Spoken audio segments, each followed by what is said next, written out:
Punjabi radio USA ਸੁਣ ਰਹੇ ਸਾਰੇ ਹੀ ਮਾਣਯੋਗ ਅਤੇ ਸਤਿਕਾਰਤ ਸਰੋਤਿਆਂ ਨੂੰ ਬਹੁਤ ਹੀ ਪਿਆਰ ਸਤਿਕਾਰ ਸਹਿਤ ਧੰਨਵਾਦ ਜੋੜ ਕੇ ਨਿੱਕੀ ਜਿਹੀ ਸਤਿ ਸ੍ਰੀ ਅਕਾਲ। ਸਭ ਨੂੰ ਜੀ ਆਇਆਂ ਨੂੰ ਆਖਦੇ ਹਾਂ। ਸੋ ਤੇ ਪ੍ਰੋਗਰਾਮ ਖਬਰ ਤੇ ਨਜ਼ਰ ਦੇ ਵਿੱਚ ਆਪ ਸਭ ਦਾ ਨਿੱਘਾ ਸਵਾਗਤ ਹੈ। ਅੱਜ 7 ਜਨਵਰੀ ਦਿਨ ਮੰਗਲਵਾਰ ਆਪਣੇ ਨਾਲ ਅੱਜ ਦੇ ਪ੍ਰੋਗਰਾਮ ਦੇ ਵਿੱਚ ਜੁੜ ਚੁੱਕੇ ਨੇ ਸ਼੍ਰੀ ਮੁਕਤਸਰ ਸਾਹਿਬ ਤੋਂ ਪ੍ਰਵੀਨ ਸ਼ਰਮਾ ਜੀ। ਪ੍ਰਵੀਨ ਜੀ ਨਿੱਘੀ ਜੀ ਆਇਆਂ ਨੂੰ ਸਵਾਗਤ ਹੈ। ਸਤਿ ਸ੍ਰੀ ਅਕਾਲ ਜੀ। ਸਤਿ ਸ਼੍ਰੀ ਅਕਾਲ ਜੀ। ਔਰ ਇਸ ਵੇਲੇ ਵਿਸ਼ਵ ਭਰ ਦੇ ਵਿੱਚ ਜਿੰਨੇ ਵੀ ਸਰੋਤੇ ਸਾਨੂੰ ਪੰਜਾਬੀ ਰੇਡੀਓ USA ਤੇ ਸੁਣ ਰਹੇ ਨੇ ਸਾਰਿਆਂ ਨੂੰ ਪਿਆਰ ਤੇ ਸਤਿ ਸ਼੍ਰੀ ਅਕਾਲ, ਆਦਾਬ, ਨਮਸਕਾਰ ਜੀ। ਪ੍ਰੋਗਰਾਮ ਸ਼ੁਰੂ ਕਰਨ ਤੋਂ ਪਹਿਲਾਂ ਸਾਡੇ ਅੱਜ ਦੇ ਸਪਾਂਸਰਜ਼ ਉਹਨਾਂ ਦਾ ਧੰਨਵਾਦ ਕਰਦੇ ਹਾਂ। ਖਾਲਸਾ ਇੰਸ਼ੋਰੈਂਸ ਏਜੰਸੀ ਵਾਲੇ ਜਿਨ੍ਹਾਂ ਦੇ ਕੋਲੋਂ ਤੁਸੀਂ ਹਰ ਇੱਕ ਤਰੀਕੇ ਦੀ ਇੰਸ਼ੋਰੈਂਸ ਕਰਵਾ ਸਕਦੇ ਹੋ। ਇੰਸ਼ੋਰੈਂਸ ਬਾਰੇ ਪਤਾ ਕਰਨ ਲਈ ਕਾਲ ਕਰ ਸਕਦੇ ਹੋ ਨੰਬਰ 408 272 2500 ਦੇ ਉੱਤੇ। ਇਸ ਮੌਕੇ ਕਵਰਡ ਕੈਲੀਫੋਰਨੀਆ ਹੈਲਥ ਇੰਸ਼ੋਰੈਂਸ ਦਾ ਸਮਾਂ ਚੱਲ ਰਿਹਾ ਹੈ। ਉਸ ਦੇ ਬਾਰੇ ਜਾਣਕਾਰੀ ਲਈ ਇਹਨਾਂ ਨੂੰ ਤੁਸੀਂ ਸੰਪਰਕ ਕਰੋ 408 272 2500 ਦੇ ਉੱਤੇ। ਨਾਲ ਹੀ Krishan Dhanota university, Harminder Samra Sacramento, Baljinder Singh Nijjar Woodland, Sucha Singh Shri Machhiwara Sahib, Gurpal Singh Sandhu Antelope, GN tyre and lube ਵਾਲੇ ਜਿਨ੍ਹਾਂ ਦੇ ਕੋਲੋਂ ਤੁਸੀਂ truck wash, oil change, air brake ਦਾ ਕੰਮ ਕਰਵਾ ਸਕਦੇ ਹੋ। ਨਵੇਂ ਪੁਰਾਣੇ ਟਾਇਰ ਵਾਜਿਬ ਕੀਮਤਾਂ 'ਤੇ ਖਰੀਦ ਸਕਦੇ ਹੋ। ਸੈਂਟਾਨੈਲਾ ਮੰਡੇਰਾ ਦੇ ਵਿੱਚ ਲੋਕੇਸ਼ਨ ਨੇ। ਕਾਲ ਕਰ ਸਕਦੇ ਹੋ Nimma Sahota 209 277 0113। West Coast Truck Driving School Fresno ਵਾਲੇ ਜਿਹੜੇ ਕਿ ਤੁਹਾਨੂੰ ਟਰੱਕ ਦਾ ਲਾਇਸੈਂਸ ਵਧੀਆ ਸਿਖਲਾਈ ਦੇ ਕੇ ਘੱਟ ਸਮੇਂ ਦੇ ਵਿੱਚ ਲੈਣ 'ਚ ਸਹਾਇਤਾ ਕਰਦੇ ਨੇ। ਕਾਲ ਅਜੀਤ ਅਟਵਾਲ 559 374 45 41 ਦੇ ਉੱਤੇ। ਇਹਨਾਂ ਸਾਰਿਆਂ ਦਾ ਬਹੁਤ ਬਹੁਤ ਧੰਨਵਾਦ। ਜੇਕਰ ਤੁਸੀਂ ਜਾਂ ਕੋਈ ਹੋਰ ਕਾਰੋਬਾਰ ਇਸ ਪ੍ਰੋਗਰਾਮ ਨੂੰ ਸਪਾਂਸਰ ਕਰਨਾ ਚਾਹੁੰਦੇ ਹੋ ਸੰਪਰਕ ਕਰ ਸਕਦੇ ਹੋ ਨੰਬਰ 408 722 7698 ਦੇ ਉੱਤੇ। ਅਤੇ ਗੱਲਬਾਤ ਦਾ ਸਿਲਸਿਲਾ ਪ੍ਰਵੀਨ ਜੀ ਸ਼ੁਰੂ ਕਰਦੇ। ਕਹਿੰਦੇ ਨਿਰਭਇਆ ਦੇ ਦੋਸ਼ੀਆਂ ਦਾ ਡੈਥ ਵਾਰੰਟ 22 ਜਨਵਰੀ ਨੂੰ ਲਾਏ ਜਾਣਗੇ ਫਾਹੇ। ਦੇਖੋ ਜੀ, ਬਿਲਕੁਲ 2012 ਦੇ ਵਿੱਚ ਜਿਹੜੀ ਇਹ ਘਟਨਾ ਘਟੀ ਸੀ ਇਹਨੇ ਪੂਰੀ ਭਾਰਤ ਨੂੰ ਸ਼ਰਮਸਾਰ ਕਰ ਦਿੱਤਾ ਸੀ। ਔਰ ਸ਼ਰਮਸਾਰ ਇਸ ਲਈ ਕੀਤਾ ਸੀ ਕਿਉਂਕਿ ਇੱਕ ਪਾਸੇ ਅਸੀਂ ਦਾਅਵੇ ਕਰਦੇ ਸੀਗੇ ਕਿ ਇੰਡੀਆ ਜਿਹੜਾ ਵਾ ਇੰਨੀ ਤਰੱਕੀ ਕਰ ਰਿਹਾ, ਇੰਨੀ ਤੇਜ਼ੀ ਦੇ ਨਾਲ ਅੱਗੇ ਨੂੰ ਵਧ ਰਿਹਾ। ਦੂਜੇ ਪਾਸੇ ਸਾਡੇ ਇੱਥੇ ਔਰਤਾਂ ਦੇ ਜਿਹੜੀ ਹਾਲਾਤ ਸੀਗੇ ਉਹ ਬੇਸ਼ੱਕ ਲੋਕ ਰੇਡੀਓਜ਼ ਦੇ ਉੱਤੇ ਜਾਂ ਵੈਬ ਪੋਰਟਲ ਦੇ ਉੱਤੇ ਜਾਂ ਹੋਰ ਪਲੇਟਫਾਰਮ ਦੇ ਉੱਤੇ ਜ਼ਿਕਰ ਤਾਂ ਕਰਦੇ ਸੀ, ਪਰ ਦੁਨੀਆ ਨੂੰ ਹਾਲੇ ਤੱਕ ਇਹ ਨਹੀਂ ਸੀ ਪਤਾ ਕਿ ਜਿਹੜੀ ਭਾਰਤ ਦੀ ਕਾਨੂੰਨ ਵਿਵਸਥਾ ਜਾਂ ਉੱਥੇ ਅਮਨ ਕਾਨੂੰਨ ਹੈ ਜਾਂ ਔਰਤਾਂ ਦੀ ਜਿਹੜੀ ਸੁਰੱਖਿਆ ਹੈ ਉਹ ਇਸ ਕਦਰ ਡਿੱਗ ਚੁੱਕੀ ਹੈ ਕਿ ਕਿਸੇ ਕੁੜੀ ਦੇ ਨਾਲ ਅਜਿਹਾ ਵੀ ਵਾਪਰ ਸਕਦਾ ਹੈ। ਤਾਂ ਉਸ ਤੋਂ ਬਾਅਦ ਇਹ ਹੋਇਆ ਕਿ ਇਸ ਮਾਮਲੇ ਨੂੰ ਲੈ ਕੇ ਮੀਡੀਆ ਨੇ ਫੋਲੋਅਪ ਕੀਤਾ, ਲੋਕਾਂ ਨੇ ਰੋਸ ਮੁਜ਼ਾਹਰੇ ਕੀਤੇ, ਸਾਰਾ ਭਾਰਤ ਇੱਕ ਵਾਰੀ ਸੜਕਾਂ ਤੇ ਆ ਗਿਆ। UPA ਦੀ ਸਰਕਾਰ ਸੀ, ਸਰਕਾਰ ਉੱਤੇ ਦਬਾਅ ਬਹੁਤ ਬਣਿਆ। ਤਾਂ ਹੁਣ ਉਸ ਮਾਮਲੇ ਦੇ ਵਿੱਚ ਡੈਥ ਵਾਰੰਟ ਜਾਰੀ ਹੋ ਗਿਆ। 22 ਜਨਵਰੀ ਨੂੰ ਇਹਨਾਂ ਨੂੰ 4 ਜਿਹੜੇ ਦੋਸ਼ੀ ਆ ਉਹਨਾਂ ਨੂੰ ਫਾਹਾ ਲਾਇਆ ਜਾਣਾ ਵਾ। ਤੇ ਪਟਿਆਲਾ ਕੋਰਟ, ਦਿੱਲੀ ਦੀ ਪਟਿਆਲਾ ਕੋਰਟ ਨੇ ਆਪਣਾ ਫੈਸਲਾ ਸੁਣਾਇਆ। ਗੁਪਤਾ ਇਸ ਮਾਮਲੇ ਦੇ ਵਿੱਚ ਜੱਜ ਸੀਗੇ ਤੇ ਉਹਨਾਂ ਨੇ ਇਹ ਕਿਹਾ ਕਿ ਜਿਹੜਾ ਦੋਸ਼ੀਆਂ ਨੂੰ ਫਾਹੇ ਲਾਉਣ ਦਾ ਹੁਕਮ ਦਿੰਦਾ ਕੋਰਟ ਨੇ ਡੈਥ ਵਾਰੰਟ ਜਾਰੀ ਕੀਤਾ। ਤੇ ਇਸ ਨਾਲ ਇਹ ਵੀ ਹੁਕਮ ਹੋਇਆ ਵਾ ਕਿ 22 ਜਨਵਰੀ ਨੂੰ ਸਵੇਰੇ 7 ਵਜੇ ਇਹਨਾਂ ਨੂੰ ਫਾਂਸੀ ਦਿੱਤੀ ਜਾਣੀ ਹੈ। 16 ਦਸੰਬਰ ਨੂੰ ਦੀ ਗੱਲ ਹੈ ਜਦੋਂ ਇਹ ਘਟਨਾ ਘਟੀ ਸੀਗੀ। 29 ਦਸੰਬਰ ਨੂੰ ਉਹ ਜਿਹੜੀ ਨਿਰਭਇਆ ਕੁੜੀ ਸੀਗੀ ਉਹਦੀ ਇਲਾਜ ਦੇ ਦੌਰਾਨ ਮੌਤ ਹੋ ਗਈ ਸੀ। ਪਰ ਬਹੁਤ ਸਾਰੇ ਲੋਕਾਂ ਦੇ ਵਿੱਚ ਇਹ ਸਵਾਲ ਹੈ ਕਿ ਕੀ ਇਹ ਆਖਰੀ ਆਰਡਰ ਹੈ ਕੋਰਟ ਦਾ ਇਸ ਮਾਮਲੇ ਦੇ ਵਿੱਚ। ਤਾਂ ਜਿਹੜੇ ਕਾਨੂੰਨੀ ਮਾਹਰ ਨੇ, ਜੇਕਰ ਉਹਨਾਂ ਦੇ ਨਾਲ ਰਾਏ ਕਰੀਏ, ਜੇਕਰ ਉਹਨਾਂ ਦੇ ਨਾਲ ਵਿਚਾਰ ਚਰਚਾ ਕਰੀਏ ਤਾਂ ਉਹ ਦੱਸਦੇ ਨੇ ਕਿ ਇਹਨਾਂ ਦੇ ਕੋਲ 2 ਆਪਸ਼ਨਸ ਨੇ। ਕੁਲੇਟਿਵ ਪਲੀ ਦਾ ਆਪਸ਼ਨ ਹੈ ਸੁਪਰੀਮ ਕੋਰਟ ਦੇ ਵਿੱਚ, ਨਾਲ ਮਰਸੀ ਪਲੀ ਜਿਹੜਾ ਹੈਗਾ ਪ੍ਰੈਜ਼ੀਡੈਂਟ ਦੇ ਸਾਹਮਣੇ, ਉਹਦਾ ਇੱਕ ਆਪਸ਼ਨ ਬਚੀ। ਇਹਨਾਂ ਕੋਲ 2 ਆਪਸ਼ਨਾਂ ਵਾ। ਹਾਲਾਂਕਿ ਜਿਹੜੀ ਜੱਜਮੈਂਟ ਆ ਉਹਦੇ ਵਿੱਚ ਇਹ ਸਾਫ਼ ਨਹੀਂ ਹੋਇਆ ਕਿ ਜਿਹੜੀਆਂ ਇਹ ਆਪਸ਼ਨਾਂ ਵਾ ਉਹ ਕਦੋਂ ਵਰਤੀਆਂ ਜਾਣਗੀਆਂ ਜਾਂ ਕਦੋਂ ਇਹ ਅਗਲੇ ਕਿੰਨੇ ਸਮੇਂ ਤੱਕ ਹੀ ਉਹਨਾਂ ਦੀ ਜਿਹੜੀ ਹੈ ਯੂਜ਼ ਕਰ ਸਕਦੇ ਆ। ਤਾਂ ਜਦੋਂ ਜਿਹੜਾ ਹੋ ਰਹੀ ਸੀ ਪੂਰੇ ਕੇਸ ਦੀ ਉਦੋਂ ਵੀ ਇਸ ਬਾਰੇ ਗੱਲਬਾਤ ਹੋਈ। ਤਾਂ ਜਦੋਂ ਨਿਰਭਇਆ ਦੇ ਜਿਹੜੇ ਵਕੀਲ ਸੀਗੇ ਜਤਿੰਦਰ ਝਾਅ, ਉਹਨਾਂ ਨੇ ਕੋਰਟ ਨੂੰ ਕਿਹਾ ਕਿ ਦੋਸ਼ੀ ਜਿਹੜੇ ਕੁਲੇਟਿਵ ਪਟੀਸ਼ਨ ਦਾਖਲ ਕਰ ਸਕਦਾ, ਪਰ ਉਦੋਂ ਦਾਖਲ ਕਰ ਸਕਦਾ ਜਦੋਂ ਉਹਨਾਂ ਦੀ ਜਿਹੜੀ ਪੁਨਰ ਵਿਚਾਰ ਯਾਚਕਾ ਹੈ ਸਰਕੂਲਰ ਦੇ ਜ਼ਰੀਏ ਖਾਰਜ ਹੋ ਗਈ ਹੋਵੇ। ਸੋ ਇਹ ਤਾਂ ਸੀਗੀ ਕਾਨੂੰਨੀ ਜ਼ਿਰਾ ਜਾਂ ਕੇਸ ਦੀ ਬੈਕਗਰਾਊਂਡ। ਹੁਣ ਆਪਾਂ ਇਹ ਦੇਖੀਏ ਕਿ ਇੰਡੀਆ ਦੇ ਸਿਸਟਮ ਨੇ, ਇੰਡੀਆ ਦੇ ਜਿਹੜੇ ਕਾਨੂੰਨ ਸਾਜ਼ ਨੇ, ਉਹਨਾਂ ਨੇ ਇਸ ਘਟਨਾ ਤੋਂ ਕੀ ਸਬਕ ਲਿਆ। ਮੇਰੇ ਖਿਆਲ ਦੇ ਨਾਲ ਡੱਕਾ ਵੀ ਸਬਕ ਨਹੀਂ ਲਿਆ, ਕਿਉਂਕਿ ਉਸ ਤੋਂ ਬਾਅਦ ਤੁਸੀਂ ਦੇਖੋ ਕਿ ਹੈਦਰਾਬਾਦ ਦੇ ਵਿੱਚ ਇੱਕ ਵੈਟਰਨਰੀ ਡਾਕਟਰ ਨੂੰ ਸਾੜ ਦਿੱਤਾ ਗਿਆ। ਉਸ ਤੋਂ ਪਹਿਲਾਂ ਉੱਤਰ ਪ੍ਰਦੇਸ਼ ਦੇ ਵਿੱਚ ਉਨਾਓ ਦੇ ਵਿੱਚ ਇੱਕ ਕੁੜੀ ਨੂੰ ਸਿਰਫ ਇਸ ਕਰਕੇ ਅੱਗ ਲਾ ਦਿੱਤੀ ਗਈ ਕਿਉਂਕਿ ਉਹ ਬਿਆਨ ਦਰਜ ਕਰਵਾਉਣ ਦੇ ਲਈ ਅਦਾਲਤ ਦੇ ਵਿੱਚ ਜਾ ਰਹੀ ਸੀ। ਇਸ ਤੋਂ ਪਹਿਲਾਂ ਤੁਸੀਂ ਦੇਖੋ ਕਿ ਕੁਲਦੀਪ ਸਿੰਘ ਵਾਲਾ ਮਾਮਲਾ ਕੀ ਸੀਗਾ। ਪੀੜਤਾ ਦੇ ਪਰਿਵਾਰ ਨੂੰ ਜ਼ਲੀਲ ਕੀਤਾ ਗਿਆ, ਇੱਕ ਜਾਣੇ ਦਾ ਕਤਲ ਕਰਵਾ ਦਿੱਤਾ ਗਿਆ। ਔਰ ਦੂਜੇ ਪਾਸੇ ਉਹਨਾਂ ਜਦੋਂ ਤਰੀਕ ਭੁਗਤਣ ਦੇ ਲਈ ਅਦਾਲਤ ਦੇ ਵਿੱਚ ਜਾ ਰਹੇ ਸੀਗੇ ਉਦੋਂ ਉਹਨਾਂ ਦੀ ਕਾਰ ਦੇ ਉੱਤੇ ਟਰੱਕ ਚੜਾਉਣ ਦੀ ਕੋਸ਼ਿਸ਼ ਕੀਤੀ ਗਈ, ਹਮਲਾ ਕੀਤਾ ਗਿਆ ਇੱਕ ਤਰੀਕੇ ਨਾਲ। ਸੋ ਸਿੱਖਿਆ ਅਸੀਂ ਕੀ ਕੱਖ ਨਹੀਂ ਸਿੱਖਿਆ। ਇੱਥੇ ਜਿਹੜਾ ਲੋੜ ਆ ਹਾਲੇ ਵੀ ਇਹੋ ਜਿਹਾ ਕਾਨੂੰਨ ਬਣੇ, ਇਹੋ ਜਿਹੀ ਸਖਤਾਈ ਹੋਵੇ ਕਿ ਸੁਰੱਖਿਆ ਹੋਵੇ ਔਰਤਾਂ ਦੀ। ਦੂਜਾ ਇਹ ਕਿ ਰਾਜ ਜੀ ਇਹੋ ਜਿਹੇ ਮਾਮਲਿਆਂ ਦੇ ਵਿੱਚ ਮਿਸਾਲੀ ਸਜ਼ਾ ਹੋਣੀ ਚਾਹੀਦੀ ਹੈ। ਮਿਸਾਲੀ ਸਜ਼ਾ ਤੋਂ ਭਾਵ ਕਿ ਫਾਸਟ ਟਰੈਕ ਅਦਾਲਤਾਂ ਦੇ ਵਿੱਚ ਕੇਸ ਚੱਲਣ, ਕੇਸ ਦੇ ਵਿੱਚ ਛੇਤੀ ਤੋਂ ਛੇਤੀ ਫੈਸਲਾ ਆਵੇ ਔਰ ਇਸ ਕਰਕੇ ਇੱਕ ਨਜ਼ੀਰ ਪੇਸ਼ ਕੀਤੀ ਜਾਵੇ ਕਿ ਬੇਸ਼ੱਕ ਸਿਸਟਮ ਤਾਂ ਫੇਲ ਹੈ, ਔਰਤਾਂ ਨੂੰ ਪ੍ਰੋਟੈਕਟ ਕਰਨ ਦੇ ਵਿੱਚ ਸਿਸਟਮ ਫੇਲ ਹੈ, ਸਾਡੀ ਮਾਨਸਿਕਤਾ ਜਿਹੜੀ ਆ ਉਹ ਉਸ ਕਦਰ ਨਹੀਂ ਕਿ ਅਸੀਂ ਔਰਤਾਂ ਨੂੰ ਬਰਾਬਰ ਦਾ ਰੁਤਬਾ ਦੇਈਏ, ਬਰਾਬਰ ਦੀ ਉਹਨਾਂ ਦੀ ਬਰਾਬਰਤਾ ਦੀ ਗੱਲ ਕਰੀਏ। ਪਰ ਜੁਡੀਸ਼ੀਅਰੀ ਨੂੰ ਚਾਹੀਦਾ ਸੀਗਾ ਕਿ ਇਸ ਮਾਮਲੇ ਦੇ ਵਿੱਚ ਅਜਿਹੀ ਸਜ਼ਾ ਦਿੱਤੀ ਜਾਂਦੀ ਜਿਹਦੇ ਨਾਲ ਨਜ਼ੀਰ ਪੇਸ਼ ਹੁੰਦੀ ਕਿ ਵਾਕਈ ਜੇ ਅਮਨ ਕਾਨੂੰਨ ਔਰਤ ਨੂੰ ਪ੍ਰੋਟੈਕਟ ਨਹੀਂ ਕਰ ਸਕਦਾ, ਜੇ ਇੱਕ ਬੰਦੇ ਦੇ ਵਿੱਚ ਵਹਿਸ਼ੀਆਨਾ ਦਰਿੰਦਾ ਕਦੇ ਵੀ ਆ ਸਕਦਾ ਔਰਤ ਨੂੰ ਦੇਖ ਕੇ, ਤਾਂ ਇੱਕ ਜੁਡੀਸ਼ੀਅਰੀ ਹੈ ਜਿਹੜੀ ਔਰਤ ਨੂੰ ਨਿਆਂ ਦੇ ਸਕਦੀ ਹੈ। ਤਾਂ ਜਿਹੜੀ ਉਹਦੀ ਮਾਤਾ ਵਾ ਨਿਰਭਇਆ ਦੀ ਮਾਤਾ, ਉਹ ਕਹਿੰਦੀ ਕਿ ਜਸਟਿਸ ਹੋਇਆ। ਇਹ ਗੱਲ ਮੈਂ ਕਹਿ ਸਕਦੀ ਕਿ ਮੇਰੇ ਨਾਲ ਨਿਆਂ ਹੋਇਆ ਵਾ ਜਦੋਂ ਇਹ ਪੂਰੀ ਜੱਜਮੈਂਟ ਆਈ ਹੈ।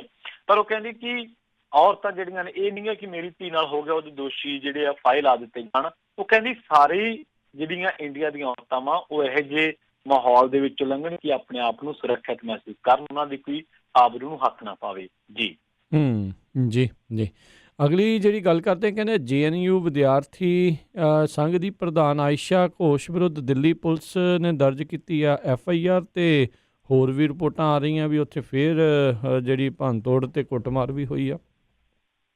ਦੇਖੋ ਬਿਲਕੁਲ JNU ਇੰਨਾ ਹੀ ਨਹੀਂ ਕਿ ਜਿਹੜਾ ਇੱਕ ਵਾਰੀ ਉੱਥੇ ਜਿਹੜਾ ਬੁਰਸ਼ਾਗਰਦੀ ਹੋਈ ਹੈ, ਗੁੰਡਾਗਰਦੀ ਹੋਈ, ਔਰ ਇਹ ਕਹਿਣ ਦੇ ਵਿੱਚ ਸਾਨੂੰ ਕੋਈ ਝਿਜਕ ਨਹੀਂ ਹੋਣਾ ਚਾਹੀਦਾ ਕਿ ਉਹ ਜਿਹੜੀ ਗੁੰਡਾਗਰਦੀ ਹੋਈ ਹੈ ਉਹ ਜਿਹੜੀ ਹੈ ਉਹਦੇ ਜਿਹੜੇ ਇਸ਼ਾਰੇ ਉੱਠ ਰਹੇ ਨੇ, ਜਿਹੜੀਆਂ ਉਂਗਲਾਂ ਉੱਠ ਰਹੀਆਂ ਨੇ, ਉਹ ABVP ਅਖਿਲ ਭਾਰਤੀ ਵਿਦਿਆਰਥੀ ਪ੍ਰੀਸ਼ਦ ਤੇ BJP ਦੇ ਉੱਤੇ ਉੱਠ ਰਹੇ ਨੇ। ਪਰ ਸਾਨੂੰ ਇਹ ਗੱਲ ਦੇ ਵਿੱਚ ਇਹ ਦੂਜੇ ਜਿਹੜੀਆਂ ਸੱਤਾ ਨੇ ਜਾਂ ABVP ਆ ਉਹਨਾਂ ਨੂੰ ਫਾਰਗ ਨਹੀਂ ਕਰਨਾ ਚਾਹੀਦਾ ਇਸ ਮਸਲੇ ਦੇ ਵਿੱਚ। ਜਿਹੜੇ ਦੂਜੇ, ਕਿਉਂਕਿ ਉੱਥੇ ਇੱਕ VC ਵੀ ਆ, ਉੱਥੇ VC ਦੀ ਪੋਸਟ ਵੀ ਆ, ਉੱਥੇ JNU ਦਾ ਜਿਹੜਾ ਆਪਣਾ ਇੱਕ ਇੰਟਰਨਲ ਜਿਹੜੀ ਸਿਕਿਉਰਿਟੀ ਹੁੰਦੀ ਹੈ ਹਰੇਕ ਕਾਲਜ ਦੇ ਵਿੱਚ ਹੁੰਦੀ ਹੈ, ਹਰੇਕ ਇੰਸਟੀਚਿਊਟ ਦੇ ਵਿੱਚ ਹੁੰਦੀ ਆ, ਉੱਥੇ ਵੀ ਆ।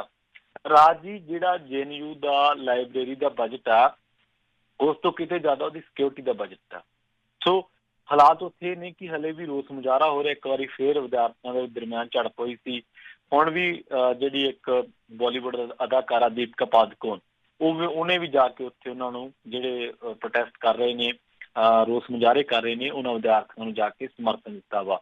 ਮੇਰੇ ਖਿਆਲ ਦੇ ਨਾਲ ਹਰੇਕ ਬੰਦੇ ਦਾ ਨਿੱਜੀ ਫੈਸਲਾ ਵਾ, ਹਰੇਕ ਬੰਦਾ ਰੋਸ ਮੁਜ਼ਾਹਰਿਆਂ ਦੇ ਵਿੱਚ ਜਾ ਸਕਦਾ ਹੈ, ਉਹਦੀ ਨਿਜਤਾ ਦਾ, ਭਾਵੇਂ ਕੋਈ ਸਟਾਰ ਜਾਵੇ ਭਾਵੇਂ ਕੋਈ ਕਾਮਨ ਬੰਦਾ ਜਾਵੇ। ਪਰ ਇਸ ਪੂਰੇ ਪ੍ਰਕਰਨ ਦੇ ਵਿੱਚੋਂ ਅਸੀਂ ਕਿਹੜੀਆਂ ਚੀਜ਼ਾਂ ਉੱਤੇ ਜ਼ਿਕਰ ਨਹੀਂ ਕਰ ਰਹੇ। ਅਸੀਂ ਸਾਡੇ ਜਿਹੜਾ ਇੱਥੋਂ ਦਾ ਗੋਦੀ ਮੀਡੀਆ ਵਾ ਉਹ ਪ੍ਰੋਟੈਸਟ ਨੂੰ ਦਿਖਾ ਰਿਹਾ, ਦੂਜੇ ਪਾਸੇ ਜਿਹੜੀਆਂ ਹੋਰ ਧਿਰਾਂ ਨੇ ਉਹ ਕਹਿੰਦੀਆਂ ਕਿ ਜੀ ਇਹ ਵਿਚਾਰਧਾਰ ਟਕਰਾਅ ਵਾ, ਇੱਕ ਪਾਸੇ ਲੈਫਟ ਦੀਆਂ ਜਥੇਬੰਦੀਆਂ ਨੇ, ਦੂਜੇ ਪਾਸੇ ABVP ਹੈ ਰਾਈਟ ਦੇ ਨੇ। ABVP ਨੂੰ ਲੱਗਦਾ ਹੈ ਕਿ ਅਸੀਂ ਇੱਕ ਜਿਹੜੀ ਆਵਾਜ਼ ਆ ਵਿਦਿਆਰਥੀਆਂ ਦੀ ਦਬਾਈਏ, ਕਾਬਜ਼ ਹੋਈਏ, ਕਿਉਂਕਿ ਲੈਫਟ ਕੋਲੇ ਰਹੀ ਹੈ JNU ਹੁਣ ਤੱਕ ਜਿਹੜੀ ਕਮਾਂਡ ਰਹੀ ਹੈ ਵਿਦਿਆਰਥੀਆਂ ਦੀ। ਤਾਂ ਅਸਲ ਦੇ ਵਿੱਚ ਅਸੀਂ ਭੁੱਲ ਕੀ ਰਹੇ ਹਾਂ ਇਸ ਪੂਰੇ ਪ੍ਰਕਰਨ ਦੇ ਵਿੱਚੋਂ? ਅਸੀਂ ਭੁੱਲ ਹੀ ਰਹੇ ਹਾਂ ਕਿ ਸਿਕਿਉਰਿਟੀ ਲੈਪਸ ਹੋਇਆ, ਮਤਲਬ ਸੁਰੱਖਿਆ ਦੇ ਵਿੱਚ ਕੁਤਾਹੀ ਹੋਈ ਆ। ਦਿੱਲੀ ਪੁਲਿਸ JNU ਦੇ ਠੀਕ ਬਾਹਰ ਖੜੀ ਸੀ, ਪਰ ਅੰਦਰ ਜਾ ਕੇ ਨਕਾਬਪੋਸ਼ ਵਿਦਿਆਰਥੀਆਂ ਨੂੰ ਕੁੱਟਦੇ ਨੇ, ਰੌਡ ਦੇ ਨਾਲ ਹਮਲਾ ਕੀਤਾ ਜਾਂਦਾ। ਤਾਂ ਦਿੱਲੀ ਪੁਲਿਸ ਅੰਦਰ ਕਿਉਂ ਨਹੀਂ ਗਈ? ਕਿਉਂਕਿ ਉਹੀ ਪੁਲਿਸ ਆ ਜਿਹੜੀ ਜਾਮੀਆਂ ਦੇ ਵਿੱਚ ਜਾ ਵੜੀ ਸੀ। ਤੇ ਜੇਕਰ ਜਾਮੀਆਂ ਦੇ ਵਿੱਚ ਪੁਲਿਸ ਲਾਇਬ੍ਰੇਰੀਆਂ 'ਚ ਜਾ ਸਕਦੀ ਹੈ ਤੇ ਦਿੱਲੀ ਪੁਲਿਸ ਇੱਥੇ ਕਿਉਂ ਨਹੀਂ ਜਾ ਸਕਦੀ? ਸੋ ਇਹ ਇੱਕ ਬਹੁਤ ਵੱਡਾ ਸਵਾਲ ਹੈ। ਦੂਜਾ ਇਹ ਹੈ ਕਿ ਜਦੋਂ ਪਤਾ ਲੱਗਿਆ ਕਿ ਨਕਾਬਪੋਸ਼ JNU ਦੇ ਵਿੱਚ ਫਿਰਦੇ ਆ, ਤਾਂ ਉਦੋਂ ਕੀ ਫਰਜ਼ ਨਹੀਂ ਬਣਦਾ ਸੀਗਾ ਕਿ ਜਿਹੜੀ ਇਹਨਾਂ ਦੀ ਇੰਟਰਨਲ ਸਿਕਿਉਰਿਟੀ ਆ ਉਹਦਾ ਜਿਹੜਾ ਵੀ ਹੈੱਡ ਆ ਉਹ ਜਾ ਕੇ ਦਿੱਲੀ ਪੁਲਿਸ ਨੂੰ ਕਾਲ ਕਰਦਾ? ਉਹ ਵੀ ਨਹੀਂ ਕੀਤੀ ਗਈ। ਔਰ ਜਿਹੜੇ ਬੰਦੇ ਆਇਡੈਂਟੀਫਾਈਡ ਹੋਏ ਆ ਉਹਨਾਂ ਦੇ ਵਿਰੁੱਧ ਕੀ ਕਾਰਵਾਈ ਕੀਤੀ ਆ? ਜਾਂ ਜਿਹੜੇ ਬੰਦੇ ਨਕਾਬਪੋਸ਼ ਸੀਗੇ ਕਦੋਂ ਪਤਾ ਲੱਗੂਗਾ ਕਿ ਉਹ ਕੌਣ ਸੀਗੇ? ਦੇਖੋ ਜਿਹੜੀ ਆਇਸ਼ੀ ਘੋਸ਼ ਆ ਉਹਦੇ ਵਿਰੁੱਧ ਪਰਚਾ ਹੋ ਗਿਆ, ਪਰ ਜਿਹੜੀ ਦੂਜੀ ਪਾਰਟੀ ਤੇ ਉਂਗਲਾਂ ਉੱਠਦੀਆਂ ਉਹਦੇ ਵਿਰੁੱਧ ਪਰਚਾ ਕਦੋਂ ਹੋਊਗਾ? ਇਹ ਕਿਉਂ ਇੱਕ ਸਵਾਲ ਉੱਠਦੇ ਨੇ। ਸੋ ਇਸ ਕਰਕੇ ਜਿਹੜਾ ਦੋਸ਼ ਲੱਗਿਆ ਪਰਚੇ ਦੇ ਵਿੱਚ ਉਹ ਇਹ ਲੱਗਿਆ ਕਿ 4 ਜਨਵਰੀ ਨੂੰ ਜਿਹੜਾ ਸਰਵਰ ਰੂਮ ਦੇ ਵਿੱਚ ਭੰਨਤੋੜ ਹੋਈ ਸੀ, ਛੇੜਛਾੜ ਹੋਈ ਸੀ, ਉਸ ਮਾਮਲੇ ਦੇ ਵਿੱਚ ਆਇਸ਼ੀ ਘੋਸ਼ ਤੇ 19 ਹੋਰਾਂ ਦੇ ਵਿਰੁੱਧ FIR ਦਰਜ ਕੀਤੀ ਗਈ ਹੈ। ਹਾਲਾਂਕਿ ਦੋਸ਼ੀ ਵਾਲੇ ਕਾਲਮ ਦੀ ਸੂਚੀ 'ਚ ਉਹਨਾਂ ਦਾ ਨਾਂ ਨਹੀਂ ਹੈ। ਪ੍ਰਸ਼ਾਸਨ ਨੇ ਸ਼ਿਕਾਇਤ ਕੀਤੀ ਸੀ JNU ਦੀ, ਤੇ ਉਸ ਤੋਂ ਬਾਅਦ ਇਹ ਜਿਹੜੀ FIR ਆ ਦਰਜ ਹੋਈ ਹੈ। ਤੇ 4 ਜਨਵਰੀ ਨੂੰ ਪ੍ਰੋਟੈਸਟ ਵੀ ਹੋਇਆ ਸੀ ਹੋਸਟਲ ਦੇ ਫੀਸ ਵਧਾਏ ਜਾਣ ਦੇ ਵਿਰੁੱਧ। ਤੇ ਇਹਨਾਂ ਪ੍ਰੋਟੈਸਟਾਂ ਦੇ ਦੌਰਾਨ ਯਾਨੀ ਕਿ ਮੁਜ਼ਾਹਰਿਆਂ ਦੇ ਦੌਰਾਨ ਹੀ ਸਰਵਰ ਦੇ ਰੂਮ ਦੇ ਵਿੱਚ ਭੰਨਤੋੜ ਕੀਤੀ ਗਈ ਸੀ। ਤਕਨੀਕੀ ਸਟਾਫ ਨੂੰ ਪੁਲਿਸ ਕਹਿੰਦੀ ਹੈ ਕਿ ਡਰਾਇਆ ਧਮਕਾਇਆ ਗਿਆ ਸੀ। ਪਰ ਕੀ ਜਿਹੜਾ JNU ਦਾ ਪ੍ਰਸ਼ਾਸਨ ਹੈ, ਕੀ ਉਹਨੇ ਇਹ ਵੀ ਸ਼ਿਕਾਇਤ ਕੀਤੀ ਹੈ ਕਿ ਇੱਥੇ ਨਕਾਬਪੋਸ਼ ਆਏ ਹੈ ਤੇ ਉਹਨਾਂ ਨੇ ਬੁਰਸ਼ਾਗਰਦੀ ਕੀਤੀ, ਗੁੰਡਾਗਰਦੀ ਕੀਤੀ ਹੈ, ਕੁੜੀਆਂ ਨੂੰ, ਅਧਿਆਪਕਾਵਾਂ ਨੂੰ, ਜਿਹੜੀਆਂ ਉੱਥੇ ਟੀਚਰ ਸੀਗੀਆਂ ਉਹਨਾਂ ਨੂੰ ਸੱਟਾਂ ਫੇਟਾਂ ਮਾਰੀਆਂ ਗਈਆਂ। ਸੋ ਬੇਸ਼ੱਕ ਤੁਸੀਂ ਜੋ ਮਰਜ਼ੀ ਆਪਾਂ ਡਿਸਕਸ ਕਰੀਏਗੇ, ਪਰ ਇੱਕ ਗੱਲ ਉਹ ਕਿਸੇ ਨੂੰ ਕੋਈ ਝੁਠਲਾ ਨਹੀਂ ਸਕਦਾ, ਇੱਕ ਗੱਲ ਨੂੰ ਅਸੀਂ ਸਾਰੇ ਦਰਕਨਾਰ ਨਹੀਂ ਕਰ ਸਕਦੇ। ਉਹ ਇਹ ਹੈ ਕਿ ਜਦੋਂ ਤੋਂ ਨਾਗਰਿਕਤਾ ਸੋਧ ਬਿੱਲ ਆਇਆ ਤਾਂ ਉਸ ਦਾ ਸਭ ਤੋਂ ਵੱਧ ਵਿਰੋਧ ਜੇ ਕਿਸੇ ਨੇ ਕੀਤਾ ਤੇ ਉਹ ਹੈ ਵਿਦਿਆਰਥੀ, ਭਾਵੇਂ ਉਹ JNU ਦਾ ਵਿਦਿਆਰਥੀ ਹੈ, ਭਾਵੇਂ ਉਹ ਜਾਮੀਆ ਮਿਲੀਆ ਦਾ, ਭਾਵੇਂ ਉਹ ਕਿਸੇ ਵੀ ਹੋਰ ਯੂਨੀਵਰਸਿਟੀ ਦਾ, ਭਾਵੇਂ ਉਹ ਕਲਕੱਤਾ ਦੀ ਹੋਵੇ, ਹੈਦਰਾਬਾਦ ਦੀ ਹੋਵੇ, ਕਸ਼ਮੀਰ ਦੀ ਹੋਵੇ, ਪੰਜਾਬ ਦੀ ਹੋਵੇ, ਕਿਤੋਂ ਦੀ ਵੀ ਹੋਵੇ। ਮਤਲਬ ਉਹਨਾਂ ਨੇ ਕੀਤਾ, ਵਿਦਿਆਰਥੀਆਂ ਨੇ ਸਭ ਤੋਂ ਵੱਧ ਵਿਰੋਧ ਦਰਜ ਕਰਾਇਆ। ਤੇ ਇਸ ਵੇਲੇ ਪੁਲਿਸ ਦੀ ਕੁੱਟ ਦਾ ਸ਼ਿਕਾਰ ਕੌਣ ਹੋ ਰਿਹਾ? ਵਿਦਿਆਰਥੀ ਹੈ। ਦੂਜੇ ਪਾਸੇ ਜੇ ਕਿਸੇ ਨਕਾਬਪੋਸ਼ ਨੇ ਦਿੱਲੀ ਯੂਨੀਵਰਸਿਟੀ JNU ਦੇ ਵਿੱਚ ਕੋਈ ਹੰਗਾਮਾ ਕੀਤਾ ਤੇ ਉਹਦਾ ਸ਼ਿਕਾਰ ਕੌਣ ਹੋਇਆ? ਵਿਦਿਆਰਥੀ ਹੋਇਆ। ਸੋ ਇੱਕ ਪਾਸੇ ਸੱਤਾ ਵਾ, ਦੂਜੇ ਪਾਸੇ ਵਿਦਿਆਰਥੀ ਨੇ ਜਿਹੜੇ ਕਿ ਲੋਕਾਂ ਦੇ ਨਾਲੋਂ ਥੋੜਾ ਜਿਹਾ ਜਾਗ੍ਰਿਤੀ ਜ਼ਿਆਦਾ ਰੱਖਦੇ ਨੇ। ਬੇਸ਼ੱਕ ਇਸ ਪੂਰੇ ਪ੍ਰਕਰਨ ਦੇ ਵਿੱਚ ਲੈਫਟ ਤੇ ABVP ਸਾਹਮਣੇ ਆ, ਪਰ ਅਸੀਂ ਇਸ ਗੱਲ ਨੂੰ ਨਹੀਂ ਦਰਕਨਾਰ ਕਰ ਸਕਦੇ, ਭੱਜ ਨਹੀਂ ਸਕਦੇ ਕਿ ਜਿਹੜਾ ਵਿਦਿਆਰਥੀਆਂ ਤੇ ਕੁਛ ਹੋਇਆ ਉਹਦੀ ਜਿਹੜੀ ਉਂਗਲੀ ਆ ਉਹ ਸੱਤਾ ਤੇ ਉੱਠਦੀ ਹੈ ਤੇ ਉਹਦੇ ਕਈ ਕਾਰਨ ਵੀ ਨੇ ਜਿਨ੍ਹਾਂ ਕਰਕੇ ਸੱਤਾ ਤੇ ਭਾਜਪਾ ਤੇ ਇਹਦੀਆਂ ਉਂਗਲਾਂ ਉੱਠ ਰਹੀਆਂ ਨੇ। ਜੀ ਜੀ ਜੀ ਇੱਕ ਹੁਣੇ ਜਿਹੜੀ ਇਹ ਵੀ ਇਸ ਦੇ ਨਾਲ ਸੰਬੰਧਿਤ ਇੱਕ ਇਹ ਵੀ ਖਬਰ ਜਿਹੜੀ ਪ੍ਰਵੀਨ ਜੀ ਸੁਣਨ ਨੂੰ ਮਿਲੀ ਆ ਵੀ ਕਹਿੰਦੇ ਵੀ ਜਿਹੜੇ ABVP ਵਾਲੇ ਆ ਉਹਨਾਂ ਨੂੰ ਕਿਹਾ ਗਿਆ ਸੀਗਾ ਵੀ ਤੁਸੀਂ ਐਸਿਡ ਤੇ ਹੋਰ ਹਥਿਆਰ ਜਿਹੜੇ ਲੈ ਕੇ ਜਾਓ ਜਿਹੜੇ ਸੈਲਫ ਡਿਫੈਂਸ ਦੇ ਮਾਮਲੇ ਦੇ ਵਿੱਚ। ਤੇ ਲਾਈਵ TV ਦੇ ਉੱਤੇ ਜੀ ABVP ਦੀ ਜੁਆਇੰਟ ਸੈਕਟਰੀ ਨੇ ਜਿਹੜਾ ਇਹ ਚੀਜ਼ ਜਿਹੜੀ ਉਹ ਮੰਨੀ ਆ ਵੀ ਸੈਲਫ ਡਿਫੈਂਸ ਦੇ ਲਈ ਅਸੀਂ ਆਰਮਡ ਹੋ ਕੇ ਗਏ ਸੀਗੇ, ਹਥਿਆਰਬੰਦ ਹੋ ਕੇ ਗਏ ਸੀਗੇ। ਹੁਣ ਸਵਾਲ ਇਹ ਉੱਠਦੇ ਆ ਵੀ ਇਹ ਜਿਹੜਾ ਐਸਿਡ ਹੈਗਾ ਆ, ਤੇਜ਼ਾਬ ਆ, ਇਹਨਾਂ ਨੂੰ ਲੈ ਕੇ ਕਿਹਨਾਂ ਨੇ ਦਿੱਤਾ? ਤੇਜ਼ਾਬ ਲੈ ਕੇ ਕਿਹਨਾਂ ਨੇ ਦਿੱਤਾ? ਕਿ ਤੇਜ਼ਾਬ ਸੈਲਫ ਡਿਫੈਂਸ ਦੇ ਵਿੱਚ ਆਉਂਦਾ ਵਾ? ਪਹਿਲਾਂ ਤਾਂ ਇਹ ਵੀ ਆਪਾਂ ਦੇਖ ਲਈਏ ਕਿ ਤੇਜ਼ਾਬ ਨਾਲ ਅਸੀਂ ਸੈਲਫ ਡਿਫੈਂਸ ਕਰਾਂਗੇ। ਇੱਕ ਗੱਲ ਹੋਰ ਵੀ ਹੈ ਰਾਜੀ, ਮੈਂ ਤੁਹਾਨੂੰ ਹੋਰ ਵੀ ਗੱਲ ਸਾਂਝੀ ਕਰਨੀ ਚਾਹੁੰਦਾ ਕਿ ਇੱਕ ਦੋ ਵੀਡੀਓਜ਼ ਆਈਆਂ ਨੇ, ਉਹ ਵੀਡੀਓਜ਼ ਦੇ ਵਿੱਚ ਉਹ ਬੰਦੇ ਜਿਹੜਾ ਸ਼ਰੇਆਮ ਕਹਿ ਰਿਹਾ ਕਿ ਮੇਰਾ ਜਿਹੜਾ ਤਾਲੁਕਾਤ ਆ ਮੇਰਾ ਵਿਸ਼ਵ ਹਿੰਦੂ ਪ੍ਰੀਸ਼ਦ ਦੇ ਨਾਲ ਆ ਜਾਂ ਮੇਰਾ ਫਲਾਨੀ ਜਥੇਬੰਦੀ ਦੇ ਨਾਲ ਹੈ। ਤਾਂ ਕੀ ਦਿੱਲੀ ਪੁਲਿਸ ਨੇ ਉਹਨਾਂ ਨੂੰ ਡਿਟੇਨ ਕੀਤਾ? ਕਿ ਦਿੱਲੀ ਪੁਲਿਸ ਨੇ ਉਹਨਾਂ ਨੂੰ ਵੀ ਗ੍ਰਿਫਤਾਰ ਕੀਤਾ, ਆਇਡੈਂਟੀਫਾਈਡ ਕੀਤਾ? ਜਿਹੜੀ ਬੀਬੀ ਉੱਥੇ ਧਮਕਾ ਰਹੀ ਹੈ, ਜਿਹੜੀ ਲਾਈਟ ਦੇ ਬਲਬ ਦੇ ਵਿੱਚ, ਲਾਈਟ ਦੇ ਚਾਨਣ ਦੇ ਵਿੱਚ ਆ ਰਹੀ ਹੈ, ਕਿ ਦਿੱਲੀ ਪੁਲਿਸ ਨੇ ਉਹ ਬੀਬੀ ਆਇਡੈਂਟੀਫਾਈਡ ਕੀਤੀ? ਹਾਲਾਂਕਿ ਉਹਦਾ ਥੋੜਾ ਬਹੁਤ ਫੇਸ ਵੀ ਰਿਕੋਗਨਾਈਜ਼ ਕੀਤਾ ਜਾ ਸਕਦਾ। ਸੋ ਕੁੱਲ ਮਿਲਾ ਕੇ ਪੂਰੇ ਪ੍ਰਕਰਨ ਦੇ ਵਿੱਚ ਇਕੱਲਾ ਯੂਨੀਵਰਸਿਟੀ ਪ੍ਰਸ਼ਾਸਨ ਨਹੀਂ ਸ਼ੱਕ ਦੇ ਘੇਰੇ ਦੇ ਵਿੱਚ, ਦਿੱਲੀ ਪੁਲਿਸ ਦੀ ਜਿਹੜੀ ਭੂਮਿਕਾ ਵਾ ਉਹ ਵੀ ਸ਼ੱਕੀ ਹੈ। ਜੀ ਜੀ ਜੀ ਬਿਲਕੁਲ। ਅਗਲੀ ਜਿਹੜੀ ਗੱਲ ਕਰਦੇ ਕਹਿੰਦੇ ਨਵੇਂ ਮੋਟਰ ਵਹੀਕਲ ਐਕਟ ਦੇ ਬਦਲਵੇਂ ਜਿਹੜੇ ਜੁਰਮਾਨੇ ਨੂੰ ਲੈ ਕੇ ਕੇਂਦਰ ਹੋਇਆ ਹੁਣ ਸਖਤ। ਦੇਖੋ ਅਸਲ ਦੇ ਵਿੱਚ ਕੀ ਹੈ ਕਿ ਨਾ ਜਿਹੜੇ ਹੁਣ ਜਿਹੜੇ ਪਿੱਛੇ ਜੇ ਇਹਨਾਂ ਨੇ ਜੁਰਮਾਨੇ ਵਧਾਏ ਸੀਗੇ ਉਹਨਾਂ ਨੂੰ ਲੈ ਕੇ ਕੇਂਦਰ ਸਖਤ ਹੋ ਗਿਆ। ਕੇਂਦਰ ਕਹਿੰਦਾ ਕਿ ਜਿਹੜੇ ਰਾਜ ਆ ਉਹ ਆਪਣੇ ਤੌਰ ਤਰੀਕਿਆਂ ਦੇ ਨਾਲ, ਆਪਣੀ ਮਰਜ਼ੀ ਦੇ ਨਾਲ ਜਿਹੜਾ ਇਹਨਾਂ ਦੇ ਵਿੱਚ ਬਦਲਾਅ ਨਹੀਂ ਕਰ ਸਕਦੇ। ਅਸਲ ਦੇ ਵਿੱਚ 3 ਲੇਅਰ ਹੁੰਦੀਆਂ ਰਾਜ ਜੀ। ਇੱਕ ਕੰਟਰੈਕਟਿਵ ਲੇਅਰ ਹੁੰਦੀ ਆ, ਇੱਕ ਯੂਨੀਅਨ ਲੇਅਰ ਹੁੰਦੀ ਹੈ, ਇੱਕ ਸਟੇਟ ਲੇਅਰ ਹੁੰਦੀ ਆ। ਸਟੇਟ ਲੇਅਰ ਦੇ ਵਿੱਚ ਉਹ ਮਸਲੇ ਹੁੰਦੇ ਨੇ ਜਿਹੜੇ ਸਟੇਟ ਵਿਚਾਰ ਸਕਦੀ ਹੈ, ਸਟੇਟ ਕੋਲੇ ਅਖਤਿਆਰ ਹੁੰਦੇ ਆ, ਸੂਬੇ ਕੋਲੇ ਅਖਤਿਆਰ ਹੁੰਦੇ ਆਪਾਂ ਕਹਿ ਸਕਦੇ ਹਾਂ। ਯੂਨੀਅਨ ਲੇਅਰ ਉਹ ਹੁੰਦੀ ਹੈ ਜਿਹਦੇ ਵਿੱਚ ਜਿਹੜਾ ਕੇਂਦਰ ਆ ਉਹ ਡਿਸਾਈਡ ਕਰਦਾ ਕਿ ਹੋਣਾ ਕੀ ਹੈ, ਪਾਵਰਸ ਡਿਸਾਈਡਸ ਦੀ ਜਾਂ ਜੱਜਮੈਂਟ ਦੀ ਜਾਂ ਜੋ ਵੀ ਡਿਸੀਜ਼ਨਸ ਆ ਉਹ ਕੇਂਦਰ ਕੋਲੇ ਹੁੰਦੇ ਆ ਅਖਤਿਆਰ ਸਾਰੇ। ਇੱਕ ਹੁੰਦੀ ਆ ਕੰਟਰੈਕਟਿਵ ਲੇਅਰ, ਉਹਦੇ ਵਿੱਚ ਸਟੇਟ ਤੇ ਜਿਹੜਾ ਕੇਂਦਰ ਆ ਉਹ ਮਿਲ ਕੇ ਰਾਬਤਾ ਕਾਇਮ ਕਰਦੇ ਆ, ਉਹ ਦੇਖਦੇ ਆ ਕਿ ਕੀ ਹੋਣਾ ਚਾਹੀਦਾ। ਜਿਹੜੇ ਇਹ ਮੋਟਰ ਵਹੀਕਲ ਐਕਟ ਵਾਲਾ ਜਾਂ ਜਿਹੜਾ ਵੀ ਹੈ ਇਹ ਕੇਂਦਰ ਦੇ ਅਖਤਿਆਰ ਵਾਲਾ ਜਿਹੜਾ ਲੇਅਰ ਹੈਗੀ ਆ। ਔਰ ਨਾਲ ਹੀ ਇਹ ਨਹੀਂ ਸਾਨੂੰ ਭੁੱਲਣਾ ਚਾਹੀਦਾ ਕਿ ਇਹਦੇ ਨਾਲ 95 ਹੋਰ ਇਹੋ ਜਿਹੇ ਮਹਿਕਮੇ ਜਿਹੜੇ ਕਿ ਕੇਂਦਰ ਕੋਲੇ ਰਾਖਵੇਂ, ਕੇਂਦਰ ਇਹਦੇ ਬਾਬਤ ਆਪਣੇ ਕੋਲੇ ਫੈਸਲੇ ਲੈ ਸਕਦਾ, ਆਪਣੇ ਕੋਲੇ ਫੈਸਲੇ ਸੁਣਾ ਵੀ ਸਕਦਾ, ਅਖਤਿਆਰ ਉਹਦੇ ਕੋਲੇ।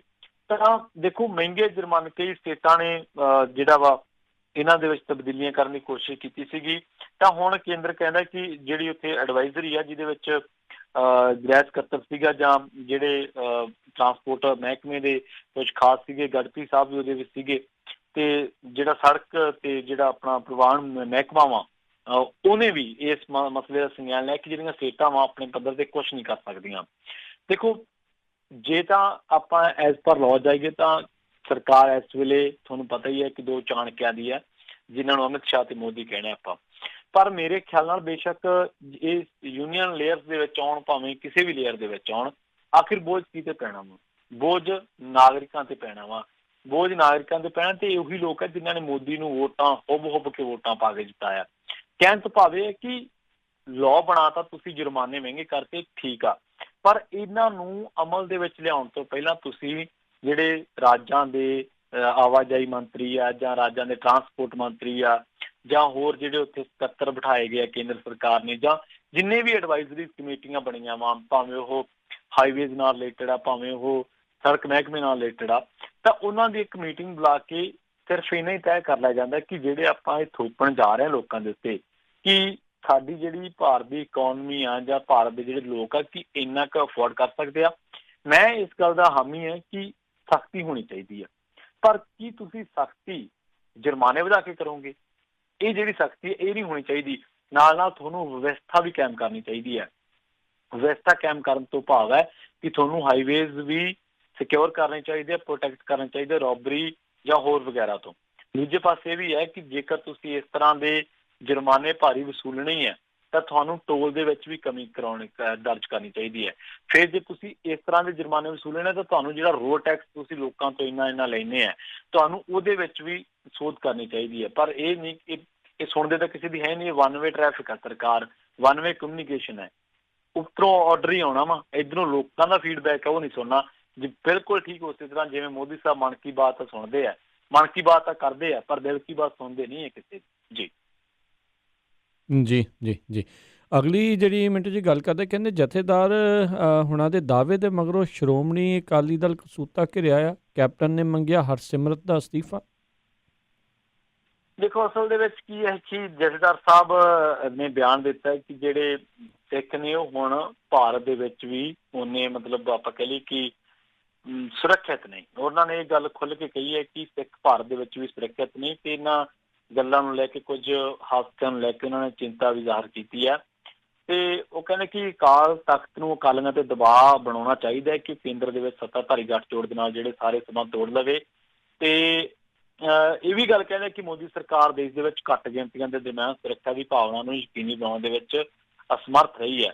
ਤੇ ਨਾਲ ਜਿਹੜੇ ਅਮਰਿੰਦਰ ਸਿੰਘ ਆ ਉਹ ਕਹਿੰਦੇ ਕਿ ਦੇਖੋ, ਜੇਕਰ ਤੁਹਾਨੂੰ ਇਹ ਮਹਿਸੂਸ ਹੁੰਦਾ ਤਾਂ ਫਿਰ ਤੁਸੀਂ ਜਿਹੜੇ ਅਕਾਲੀ ਦਲ ਦੇ ਮੁਖੀ ਸੁਖਬੀਰ ਬਾਦਲ ਤੇ ਉਹਨਾਂ ਦੀ ਪਤਨੀ ਹਰਸਿਮਰਤ ਕੌਰ ਬਾਦਲ, ਉਹ ਵੀ ਕੇਂਦਰੀ ਮੰਤਰੀ ਦੇ ਅਹੁਦੇ ਤੇ ਅਸਤੀਫਾ ਦੇਣ, ਤੇ ਇਹ ਜਿਹੜੇ ਅਸਤੀਫਾ ਦੇਣ ਦੇ ਕਹਿਣਾ ਚਾਹੀਦਾ ਹੈ, ਉਹ ਜਥੇਦਾਰ ਸਾਹਿਬ ਨੂੰ ਕਹਿਣਾ ਚਾਹੀਦਾ ਹੈ। ਪਿੱਛੇ ਵੀ ਤੁਹਾਨੂੰ ਯਾਦ ਹੋਣਾ ਕਿ ਇੱਕ ਪ੍ਰਕਰਨ ਐਸਾ ਵਾਪਰਿਆ ਸੀ ਜਦੋਂ ਜਥੇਦਾਰ ਸਾਹਿਬ ਨੇ ਕੇਂਦਰ ਸਰਕਾਰ ਦੀ ਆਲੋਚਨਾ ਕੀਤੀ ਸੀ, ਤੇ ਉਦੋਂ ਵੀ ਕੇਂਦਰ ਦੇ ਵਿੱਚ ਇੱਕ ਦੋ ਵਜ਼ੀਰਾਂ ਨੇ, ਸ਼ਾਇਦ ਅਰੁਣ ਜੇਤਲੀ ਜਾਂ ਮੈਂ ਭੁੱਲਦਾ ਤਾਂ ਮੇਰੇ ਖਿਆਲ ਦੇ ਨਾਲ ਰਾਜਨਾਥ ਸਿੰਘ, ਤਾਂ ਉਹਨਾਂ ਨੇ ਕਿਹਾ ਸੀ ਕਿ ਧਾਰਮਿਕ ਹਸਤੀਆਂ ਨੂੰ ਸਿਆਸਤ ਨਹੀਂ ਕਰਨੀ ਚਾਹੀਦੀ, ਸਿਆਸੀ ਬੋਲ ਨਹੀਂ ਕਰਨੇ ਚਾਹੀਦੇ। ਬਹੁਤ ਉੱਠਿਆ ਸੀ ਇਹ ਮਾਮਲਾ ਉਸ ਟਾਈਮ ਵੀ। ਤਾਂ ਹੁਣ ਕੈਪਟਨ ਅਮਰਿੰਦਰ ਸਿੰਘ ਕਹਿੰਦੇ ਕਿ ਜੀ ਜਿਹੜੇ ਇਹ ਸਾਡਾ ਬਾਦਲ ਪਰਿਵਾਰ ਹੈ ਇੱਥੋਂ ਦਾ, ਤੇ ਉਹ ਉੱਥੇ ਜਾ ਕੇ ਵਜ਼ੀਰੀਆਂ ਤੋਂ ਅਸਤੀਫਾ ਦੇਵੇ। ਬੇਸ਼ੱਕ ਜਥੇਦਾਰ ਸਾਹਿਬ ਨੇ ਸੱਚ ਕਿਹਾ, ਪਰ ਸੱਚ ਬਹੁਤ ਚਿਰ ਬਾਅਦ ਕਿਹਾ, ਕਿਉਂਕਿ ਇੱਥੇ ਮੌਬ ਲਿੰਚਿੰਗ ਵੀ ਹਟੀ ਤਾਂ ਕਹਿ ਨਹੀਂ ਸਕਦੇ, ਹੋ ਰਹੀ ਆ। ਇੱਥੇ ਪੰਜਾਬ ਦੇ ਜਿਹੜੇ ਅਖਤਿਆਰ ਸੀਗੇ, ਪੰਜਾਬ ਦੇ ਪਾਣੀਆਂ ਤੇ ਵੀ ਕੇਂਦਰ ਦਾ ਨਾ ਪੱਖੀ ਰਵੱਈਆ ਰਿਹਾ, ਪੰਜਾਬ ਦੀਆਂ ਹੋਰ ਮਸਲਿਆਂ ਨੂੰ ਲੈ ਕੇ ਕੇਂਦਰ ਦਾ ਨਾ ਪੱਖੀ ਰਵੱਈਆ ਰਿਹਾ। ਫਿਰ ਰਾਜਾਂ ਦੇ ਅਧਿਕਾਰਾਂ ਦੇ ਮਾਮਲੇ ਦੇ ਵਿੱਚ ਅਕਾਲੀ ਦਲ ਨੇ ਗੋਡੇ ਟੇਕਤੇ, ਅਕਾਲੀ ਦਲ ਨੇ ਧਾਰਾ 370 ਦੀ ਸਪੋਰਟ ਕਰਤੀ, ਅਕਾਲੀ ਦਲ ਨੇ ਹੋਰ ਤਾਂ ਹੋਰ ਜਿਹੜੇ ਨਾਗਰਿਕਤਾ ਸੋਧ ਬਿੱਲ ਹੈ ਇਹਦੀ ਵੀ ਸਪੋਰਟ ਕਰਤੀ ਤੇ ਵੋਟਾਂ ਪਾਤੀਆਂ। ਫਿਰ ਸੁਖਬੀਰ ਸਿੰਘ ਬਾਦਲ ਕਹਿੰਦੇ ਕਿ ਜੀ ਨਹੀਂ, ਇਸ ਤਰ੍ਹਾਂ ਨਹੀਂ ਹੋਣਾ ਚਾਹੀਦਾ, ਮੁਸਲਮਾਨਾਂ ਦੇ ਨਾਲ ਧੱਕਾ ਨਹੀਂ ਹੋਣਾ ਚਾਹੀਦਾ, ਮਤਲਬ ਇੱਥੇ ਸੱਚੇ ਸੁੱਚੇ ਜੇ ਹੁੰਦੇ ਸੀਗੇ। ਬੀਬੀ ਜੀ ਤਾਂ ਹਰਸਿਮਰਤ ਕੌਰ ਬਾਦਲ ਤਾਂ ਸਿੱਧੀ ਉਹਨਾਂ ਨੇ ਤਾਂ ਕਹਿਤਾ ਕਿ ਜੀ ਨਾਗਰਿਕਤਾ ਸੋਧ ਬਿੱਲ ਹੈ ਜਿਹੜਾ ਉਹ ਸਹੀ ਹੈ। ਅਕਾਲੀ ਦਲ ਦਾ ਜਿਹੜਾ ਇਤਿਹਾਸ ਆ ਉਹ ਇਹ ਰਿਹਾ ਕਿ ਅਕਾਲੀ ਦਲ ਨੇ ਹਮੇਸ਼ਾ ਰਾਜਾਂ ਨੂੰ ਵੱਧ ਅਧਿਕਾਰ ਦੇਣ ਦੀ ਗੱਲ ਕੀਤੀ ਸੀ। ਅਕਾਲੀ ਦਲ ਨੇ ਪੰਜਾਬ ਦੇ ਹਿੱਤਾਂ ਦੀ ਖਾਤਰ ਸਟੈਂਡ ਲਏ ਸੀ। ਅਕਾਲੀ ਦਲ ਨੇ ਇਹ ਵੀ ਗੱਲ ਕੀਤੀ ਸੀ ਕਿ ਘੱਟ ਗਿਣਤੀਆਂ ਦੇ ਹੱਕ ਜਿਹੜੇ ਆ ਰਾਖਵੇਂ ਰੱਖੇ ਜਾਣ। ਪਰ ਜਿਹੜਾ ਅੱਜ ਦਾ ਅਕਾਲੀ ਦਲ ਹੈ ਉਹ ਉਹੀ ਗੱਲ ਕਰਦਾ ਜਿਹੜਾ ਭਾਜਪਾ ਦੀ ਜਦੋਂ ਉੱਤੋਂ ਕਮਾਂਡ ਜਿਹੜੀ ਆ ਉਹ ਕਹਿੰਦੀ ਆ। ਅਕਾਲੀ ਦਲ ਨੇ ਜਿਹੜੀਆਂ ਚੋਣਾਂ ਨੇ ਉਹ ਵੀ ਮੈਨੀਫੈਸਟੋ ਭਾਜਪਾ ਦੇ ਉੱਤੇ ਲੜੀਆਂ ਨੇ, ਲੋਕ ਸਭਾ ਚੋਣਾਂ। ਸੋ ਜਥੇਦਾਰ ਸਾਹਿਬ ਬੇਸ਼ੱਕ ਇਹਨਾਂ ਗੱਲਾਂ ਨੂੰ ਭੁੱਲ ਤਾਂ ਚੁੱਕੇ ਹੈ ਕਿ ਅਕਾਲੀ ਦਲ ਨੇ ਇੰਨੇ ਮਸਲਿਆਂ ਤੇ ਸਹਿਮਤੀ ਦਿੱਤੀ ਹੈ, ਪਰ ਮੇਰੇ ਖਿਆਲ ਦੇ ਨਾਲ ਜੇਕਰ ਉਹਨਾਂ ਨੇ ਸੁਭੈਕੀ ਵੀ ਕਿਹਾ ਤੇ ਫਿਰ ਵੀ ਉਹਨਾਂ ਦੀ ਗੱਲ ਦਾ ਮਤਲਬ ਬਹੁਤ ਵੱਡਾ ਹੈ। ਪਰ ਜੇਕਰ ਉਹਨਾਂ ਨੇ ਸੁਹਿਰਦ ਹੋ ਕੇ ਵੀ ਕਿਹਾ ਫਿਰ ਵੀ ਬਹੁਤ ਵੱਡਾ ਮਤਲਬ ਹੈ, ਕਿਉਂਕਿ ਉਹ ਸੁਪਰੀਮ ਪਾਵਰ ਸਾਡੀ ਅਕਾਲ ਤਖਤ ਨੂੰ ਕਿਹਾ ਜਾਂਦਾ ਹੈ, ਉਹਦੇ ਉਹ ਨੁਮਾਇੰਦਾ ਨੇ। ਤੇ ਜੇਕਰ ਅਕਾਲ ਤਖਤ ਦਾ ਨੁਮਾਇੰਦਾ ਮਹਿਸੂਸ ਕਰਦਾ ਹੈ ਕਿ ਸਿੱਖ ਭਾਰਤ ਵਿੱਚ ਵੀ ਸੁਰੱਖਿਅਤ ਨਹੀਂ, ਤਾਂ ਮੇਰਾ ਖਿਆਲ ਹੈ ਕਿ ਉਹ ਗੱਲ ਕੋਈ ਘੱਟ ਵਜ਼ਨਦਾਰ ਨਹੀਂ ਆ, ਉਹ ਗੱਲ ਮਾਇਨੇ ਖੇਸ ਹੈ ਜੀ। ਜੀ ਜੀ। ਅਗਲੀ ਜਿਹੜੀ ਗੱਲ ਕਰਦੇ ਕਹਿੰਦੇ ਟਕਸਾਲੀ ਕਰਨਗੇ ਆਪਣੀ ਪਾਰਟੀ ਦਾ ਵਿਸਥਾਰ। ਹਾਂਜੀ, ਟਕਸਾਲੀ ਕਰਨਗੇ ਆਪਣੀ ਪਾਰਟੀ ਦਾ ਵਿਸਥਾਰ। ਇਹਨਾਂ ਹੀ ਨਹੀਂ, ਬੂਥ ਪੱਧਰ ਤੇ ਕਮੇਟੀਆਂ ਬਣਾਈਆਂ ਜਾਣਗੀਆਂ ਤੇ ਇੱਕ ਵਿਦਿਆਰਥੀ ਜਥੇਬੰਦੀ ਵੀ ਖੜੀ ਕੀਤੀ ਜਾਊਗੀ ਟਕਸਾਲੀਆਂ ਦੇ ਵੱਲੋਂ। ਹੋਰ ਬਥੇਰਾ ਕੁਛ ਹੈ। ਹਾਂਜੀ, ਇਹ ਕਹਿੰਦੇ ਕਿ ਜੀ ਅਕਾਲੀ ਦਲ ਟਕਸਾਲੀ ਆਪਣਾ ਜਿਹੜਾ ਅਸਲੀ ਅਕਾਲੀ ਦਲ ਦੀ ਅਸੀਂ ਪਹਿਚਾਣ ਦੇਵਾਂਗੇ। ਰਣਜੀਤ ਸਿੰਘ ਬ੍ਰਹਮਪੁਰਾ ਕਹਿੰਦੇ ਕਿ ਜੀ ਉਹਨਾਂ ਦੀ ਪਾਰਟੀ ਜਿਹੜੀ ਆ ਉਹ 2020 ਦੇ ਵਿੱਚ ਅਕਾਲੀ ਦਲ ਬਾਦਲ ਦੇ ਮੁਕਾਬਲੇ ਵੱਡੇ ਤੇ ਰਾਜਨੀਤਿਕ ਤੇ ਹੋਰ ਜਿਹੜਾ ਪੰਥਕ ਮਸਲਿਆਂ ਦੇ ਰੂਪ ਦੇ ਵਿੱਚ ਅਸੀਂ ਸਾਹਮਣੇ ਆਵਾਂਗੇ। ਪਿੰਡ ਪੱਧਰ ਤੇ ਬੂਥ ਪੱਧਰ ਤੇ ਅਸੀਂ ਕਮੇਟੀਆਂ ਬਣਾਵਾਂਗੇ। SGPC ਦੀਆਂ ਚੋਣਾਂ ਨੂੰ ਲੈ ਕੇ ਤਿਆਰੀਆਂ ਸ਼ੁਰੂ ਕਰ ਦਿੱਤੀਆਂ ਗਈਆਂ ਸੀ। ਸਾਰੀਆਂ ਸੀਟਾਂ ਤੇ ਜਿਹੜੇ ਬੰਦੇ ਚੋਣਾਂ ਲੜਨ ਦੇ ਇੱਛੁਕ ਆ ਉਹਨਾਂ ਨੂੰ ਤਿਆਰ ਰਹਿਣ ਦੇ ਹੁਕਮ ਦਿੱਤੇ ਗਏ ਆ। ਮਤਲਬ ਬੜਾ ਕੁਛ ਕਿਹਾ ਕਿ ਅਸੀਂ ਮੈਂਬਰਸ਼ਿਪ ਮੁਹਿੰਮ ਚਲਾਵਾਂਗੇ। ਸੇਵਾ ਸਿੰਘ ਸੇਖਵਾਂ, ਰਤਨ ਸਿੰਘ ਅਜਨਾਲਾ ਤੇ ਬ੍ਰਹਮਪੁਰਾ ਸਾਹਿਬ। ਪਰ ਮੈਂ ਇਹਨਾਂ ਨੂੰ ਸਵਾਲ ਕਰਨਾ ਚਾਹੁੰਦਾ, ਮੇਰੇ ਜ਼ਿਹਨ ਦੇ ਵਿੱਚ ਬਹੁਤ ਸਵਾਲ ਹੈ। ਪਹਿਲੀ ਗੱਲ ਤੇ ਕਿ ਅਕਾਲੀ ਦਲ 10 ਸਾਲ ਕਾਬਜ਼ ਰਿਹਾ 2007 ਤੋਂ ਲੈ ਕੇ 17 ਤੱਕ ਪੰਜਾਬ ਦੀ ਸੱਤਾ ਦੇ ਉੱਤੇ, ਤੇ ਉਦੋਂ ਇਹ ਚਿਹਰੇ ਵੀ ਅਕਾਲੀ ਦਲ ਦੇ ਵਿੱਚ ਸਨ। ਉਦੋਂ ਪੰਜਾਬ ਦੇ ਵਿੱਚ ਰੇਤ ਮਾਫੀਆ ਜਿਹੜੇ ਇਲਜ਼ਾਮ ਰੇਤ ਮਾਫੀਆ ਦੇ ਉਹ ਅਕਾਲੀ ਦਲ ਤੇ ਲੱਗਦੇ ਸੀਗੇ। ਉਦੋਂ ਪੰਜਾਬ ਦੇ ਵਿੱਚ ਮਾਫੀਆ ਦੇ ਇਲਜ਼ਾਮ ਅਕਾਲੀ ਦਲ ਤੇ ਲੱਗਦੇ ਸੀ। ਉਦੋਂ ਪੰਜਾਬ ਦੇ ਵਿੱਚ ਕੇਬਲ ਮਾਫੀਆ ਦੇ ਇਲਜ਼ਾਮ ਅਕਾਲੀ ਦਲ ਤੇ ਲੱਗਦੇ ਸੀ। ਉਦੋਂ ਇਹਨਾਂ ਨੇ ਕੀ ਕਿਹਾ ਕਿ ਉਦੋਂ ਇਹਨਾਂ ਨੇ ਉਸ ਮਾਫੀਆ ਦੇ ਨਾਲੋਂ ਆਪਣੇ ਆਪ ਨੂੰ ਵੱਖ ਕੀਤਾ? ਨਹੀਂ, ਬਿਲਕੁਲ ਨਹੀਂ। ਫਿਰ ਜਦੋਂ ਬਾਈਬਲ ਕਲਾਂ ਗੋਲੀ ਕਾਂਡ ਵਾਪਰਿਆ ਫਿਰ ਇਹਨਾਂ ਨੇ ਕੀ ਅਕਾਲੀ ਦਲ ਬਾਦਲ ਤੋਂ ਆਪਣਾ ਅਸਤੀਫਾ ਦਿੱਤਾ? ਨਹੀਂ ਦਿੱਤਾ। ਜਦੋਂ ਇਹਨਾਂ ਨੂੰ ਪੂਰੀ ਤਰ੍ਹਾਂ ਪਤਾ ਲੱਗ ਗਿਆ ਕਿ ਹੁਣ ਅਕਾਲੀ ਦਲ ਦੇ ਪੱਲੇ ਕੁਛ ਨਹੀਂ ਹੈ, ਜ਼ਮੀਨ ਖਿੰਡ ਚੁੱਕੀ ਹੈ, ਉਦੋਂ ਹੁਣ ਇਹ ਵਿਦਿਆਰਥੀ ਯੂਨੀਅਨ ਬਣਾਉਣ ਲੱਗ ਪਏ ਜਾਂ ਵਿਦਿਆਰਥੀ ਜਥੇਬੰਦੀ ਖੜੀ ਕਰਨਗੇ। ਵਿਦਿਆਰਥੀ ਜਥੇਬੰਦੀ ਖੜੀ ਕਰਨਗੇ। ਮੈਨੂੰ ਦੱਸਣ ਕਿ ਵਿਦਿਆਰਥੀ ਚੋਣਾਂ ਇੱਥੇ ਹੋਈਆਂ ਕਦੋਂ ਆ? ਇਹ ਪਾਰਟੀਆਂ ਵਿਦਿਆਰਥੀਆਂ ਨੂੰ ਮੂਹਰੇ ਲਾ ਕੇ ਤੇ ਇੱਕ ਤਰੀਕੇ ਨਾਲ ਗੁੰਡਾਗਰਦੀ ਦਾ ਇੱਕ ਟੋਲਾ ਤਿਆਰ ਕਰਦੀਆਂ। ਵਿਦਿਆਰਥੀ ਜਥੇਬੰਦੀ ਬਣਾਉਣ ਦਾ ਤਾਂ ਫਾਇਦਾ ਵਾ, ਮੈਂ ਤਾਂ ਇਹਨਾਂ ਨੂੰ ਸੁਹਿਰਦ ਮੰਨਾਂ, ਵਾਕਈ ਇਹਨਾਂ ਨੂੰ ਚਿੰਤਕ ਮੰਨਾਂ, ਜੇਕਰ ਪੰਜਾਬ ਦੇ ਵਿੱਚ ਵਿਦਿਆਰਥੀ ਚੋਣਾਂ ਹੋਣ। ਵਿਦਿਆਰਥੀ ਚੋਣਾਂ ਤਾਂ 3 ਦਹਾਕੇ ਹੋ ਗਏ, ਇੱਥੇ ਵਿਦਿਆਰਥੀ ਚੋਣਾਂ ਹੀ ਨਹੀਂ ਹੋਈਆਂ। ਇਹ ਕਿਹੜੇ ਮੂੰਹ ਨਾਲ ਕਹਿੰਦੇ ਕਿ ਅਸੀਂ ਵਿਦਿਆਰਥੀ ਜਥੇਬੰਦੀ ਖੜੀ ਕਰਾਂਗੇ ਜਾਂ ਕਰਾਂਗੇ ਫਲਾਂ ਕਰਾਂਗੇ, ਜਦੋਂ SOI ਦੇ ਉੱਤੇ ਸਟੂਡੈਂਟ ਜਿਹੜੀ ਇਹਨਾਂ ਦੀ ਜਥੇਬੰਦੀ ਆ ਅਕਾਲੀ ਦਲ ਦੀ, ਉਹਦੇ ਉੱਤੇ ਗੁੰਡਾਗਰਦੀ ਦੇ ਸਿੱਧੇ ਦੋਸ਼ ਲੱਗਦੇ ਸੀਗੇ। ਉਦੋਂ ਇਹ ਅਕਾਲੀ ਦਲ ਦੇ ਵਿੱਚ ਸੀਗੇ ਤਿੰਨੇ ਚਿਹਰੇ ਜਿਹੜੇ ਅੱਜ ਕਹਿੰਦੇ ਕਿ ਜੀ ਅਸੀਂ ਅਕਾਲੀ ਦਲ ਤੋਂ ਅੱਡ ਹੋ ਕੇ ਪੰਥਕ ਫੈਸਲੇ ਕਰਾਂਗੇ। ਜਦੋਂ ਅਕਾਲੀ ਦਲ ਬੇਅਦਬੀ ਦੇ ਮਾਮਲੇ ਦੇ ਵਿੱਚ ਘਿਰਿਆ ਹੋਇਆ ਸੀ ਬੁਰੀ ਤਰ੍ਹਾਂ ਨਾਲ, ਬਾਈਬਲ ਕਲਾਂ ਗੋਲੀ ਕਾਂਡ ਚੱਲਿਆ, ਉਦੋਂ ਵੀ ਤਿੰਨੇ ਚਿਹਰੇ ਵਿੱਚ ਸੀਗੇ। ਅੱਜ ਬੇਸ਼ੱਕ ਪਾਕ ਸਾਫ਼ ਬਣਨ, ਬੇਸ਼ੱਕ ਕੁਝ ਮਰਜ਼ੀ ਕਰੀ ਜਾਣ, ਪਰ ਇੱਕ ਗੱਲ ਤੋਂ ਭੱਜ ਨਹੀਂ ਸਕਦੇ ਕਿ ਜਦੋਂ ਸਾਰੇ ਇਲਜ਼ਾਮ ਲੱਗਦੇ ਸੀ, ਜਦੋਂ ਸਾਰੇ ਦੂਸ਼ਣਬਾਜ਼ੀਆਂ ਹੁੰਦੀਆਂ ਸੀ, ਉਦੋਂ ਇਹ ਸਾਰੇ ਅਕਾਲੀ ਦਲ ਦਾ ਹਿੱਸਾ ਰਹੇ। ਇਹਨਾਂ ਨੇ ਵਜ਼ੀਰੀਆਂ ਮਾਨੀਆਂ ਜੀ। ਜੀ ਜੀ। ਅਗਲੀ ਜਿਹੜੀ ਗੱਲ ਕਰਦੇ ਕਹਿੰਦੇ ਮੱਧ ਪ੍ਰਦੇਸ਼ ਦੇ ਵਿੱਚ ਬੇਘਰ ਕੀਤੇ ਸਿੱਖਾਂ ਲਈ ਸ਼੍ਰੋਮਣੀ ਕਮੇਟੀ ਵੱਲੋਂ ਮਦਦ ਦਾ ਐਲਾਨ। ਅਸਲ ਦੇ ਵਿੱਚ ਰਾਜ ਜੀ, ਜੇਕਰ ਆਪਾਂ ਉਹਨਾਂ ਨੂੰ ਪੂਰਾ ਉਸ ਮਸਲੇ ਨੂੰ ਆਂਕੀਏ ਜਾਂ ਉਸ ਮਸਲੇ ਨੂੰ ਦੇਖੀਏ ਮੱਧ ਪ੍ਰਦੇਸ਼ ਵਾਲਾ, ਤੇ ਉਹ ਬੜਾ ਸੁਲਝੀ ਜੀ ਹੋਈ ਗੱਲ ਆ। ਮਤਲਬ ਜੇ ਤਾਂ ਆਪਾਂ ਅਖਬਾਰੀ ਗੱਲਾਂ ਕਰੀਏ ਨਾ, ਤੇ ਉਹ ਤਾਂ ਐਂ ਲੱਗਦਾ ਕਿ ਯਾਰ ਪਤਾ ਨਹੀਂ ਕਿੱਦਾਂ ਕੁ ਮਸਲਾ ਵਾ। ਅਸਲ ਦੇ ਵਿੱਚ ਜਿਹੜੀਆਂ ਗੱਲਾਂ ਨਿਕਲ ਕੇ ਆ ਰਹੀਆਂ ਉਹ ਇਹ ਹੈ ਕਿ ਜਿਹੜੇ ਉਹ ਉੱਥੋਂ ਦੇ ਪਰਿਵਾਰ ਹੈ ਜਿਹੜੇ ਬੇਘਰ ਕੀਤੇ ਗਏ ਆ, ਤਾਂ ਇਹਨਾਂ ਪਰਿਵਾਰਾਂ ਕੋਲੇ ਕਈਆਂ ਕੋਲੇ ਉਹ ਜਿਹੜੀ ਸਰਕਾਰੀ ਜਾਇਦਾਦ ਆ, ਜਿਹੜੀ ਸਰਕਾਰੀ ਪ੍ਰਾਪਰਟੀ ਆ, ਉਹਦੀ ਰਜਿਸਟਰੀ ਦੇ ਕਾਗਜ਼ਾਤ ਵੀ ਹੈਗੇ ਆ, ਪਰ ਹੁਣ ਉਹ ਘਰ ਢਾਹ ਦਿੱਤੇ ਗਏ ਆ, ਤਾਂ ਬੇਘਰ ਹੋ ਗਏ ਹੁਣ ਇੱਕ ਤਰੀਕੇ ਨਾਲ ਇਹ। ਤਾਂ ਸ਼੍ਰੋਮਣੀ ਕਮੇਟੀ ਕਹਿੰਦੀ ਕਿ ਅਸੀਂ ਇਹਨਾਂ ਨੂੰ 50-50 ਹਜ਼ਾਰ ਰੁਪਏ ਦੇਵਾਂਗੇ ਤੇ ਜਿਨ੍ਹਾਂ ਦੇ ਘਰ ਪ੍ਰਸ਼ਾਸਨ ਵੱਲੋਂ ਢਾਏ ਗਏ ਆ। ਦੂਜੀ ਗੱਲ ਇਹ ਹੈ ਕਿ ਉਹ ਕਹਿੰਦੇ ਕਿ ਸਬ ਕਮੇਟੀ ਅਸੀਂ ਗਠਿਤ ਕਰਾਂਗੇ ਕਿ ਜਿਹੜੀ ਮੱਧ ਪ੍ਰਦੇਸ਼ ਦੇ ਪੀੜਤ ਸਿੱਖਾਂ ਦੇ ਨਾਲ ਮੁਲਾਕਾਤ ਕਰੇਗੀ ਤੇ ਹਰ ਸੰਭਵ ਮਦਦ ਅਸੀਂ ਉਹਨਾਂ ਨੂੰ ਭਰੋਸਾ ਦੇਵਾਂਗੇ। ਤੀਜੀ ਗੱਲ ਇਹ ਕਹਿੰਦੇ ਕਿ ਸਰਕਾਰ ਦੇ ਨਾਲ ਅਸੀਂ ਰਾਬਤਾ ਕਾਇਮ ਕਰਾਂਗੇ ਤੇ ਉਸ ਤੋਂ ਬਾਅਦ ਜਿਹੜੇ ਅਸੀਂ ਜੋ ਵੀ ਹੋਇਆ ਤਾਂ ਅਸੀਂ ਸਰਕਾਰ ਨਾਲ ਰਾਬਤਾ ਕਾਇਮ ਕਰਕੇ ਕੋਈ ਨਾ ਕੋਈ ਫੈਸਲਾ ਕਰਾਂਗੇ। 40 ਸਾਲਾਂ ਤੋਂ ਇਹ ਬੰਦੇ ਰਹਿੰਦੇ ਸੀਗੇ ਜਿਨ੍ਹਾਂ 12 ਸਿੱਖਾਂ ਦੇ ਘਰ ਢਾਏ ਗਏ ਆ।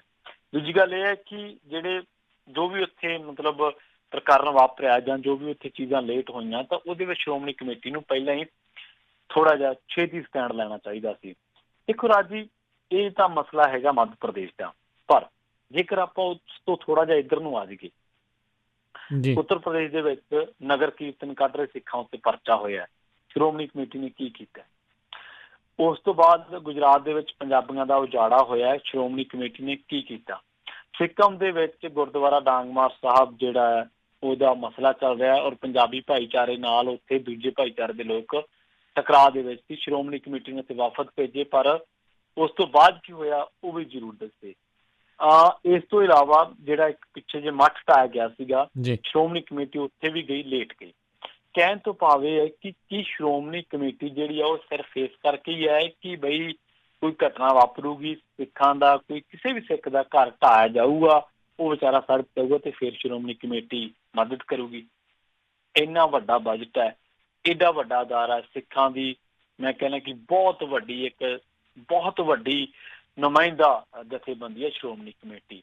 ਸ਼੍ਰੋਮਣੀ ਕਮੇਟੀ ਦੀ ਸਰਕਾਰਾਂ ਨਾਲ ਸਿੱਧੀ ਰਾਬਤਾ ਕਾਇਮ ਹੈ, ਹੁਣ ਵੀ ਸਰਕਾਰਾਂ ਨਾਲ ਰਾਬਤਾ ਕਾਇਮ ਕਰਨਗੇ ਨਾ, ਸਬ ਕਮੇਟੀਆਂ ਗਠਿਤ ਕਰਨਗੇ ਜੀ ਕਿ ਜਦੋਂ ਕੋਈ ਮਸਲਾ ਵਾਪਰਦਾ ਕਿ ਵਿਦਿਨ ਆਵਰਸ ਕੁਝ ਘੰਟਿਆਂ ਦੇ ਦਰਮਿਆਨ ਸ਼੍ਰੋਮਣੀ ਕਮੇਟੀ ਨਿਪਟਾ ਨਹੀਂ ਸਕਦੀ, ਕਿ ਸ਼੍ਰੋਮਣੀ ਕਮੇਟੀ ਦੀ ਜਿਹੜੀ ਫੀਸਦੀ ਹੈ, ਜੇਕਰ ਰੇਸ਼ੋ ਕੱਢੀਏ ਆਪਾਂ, ਕਿੰਨੀ ਕੁ ਸਕਸੈਸਫੁਲ ਹੈ ਇਹਨਾਂ ਨੇ, ਜਿੰਨੇ ਵੀ ਹੁਣ ਮਸਲੇ ਜਿੰਨੇ ਵੀ ਹੁਣ ਤੱਕ ਸਿੱਖਾਂ ਦੇ ਹੋਏ ਆ, ਕੀ ਸਕਸੈਸਫੁਲ ਰੇਸ਼ੋ ਹੈ, ਕਿੰਨੇ ਕੁ ਸਫਲ ਉਹਨਾਂ ਨੇ ਇਹ ਮਸਲੇ ਨਿਪਟਾਏ ਆ।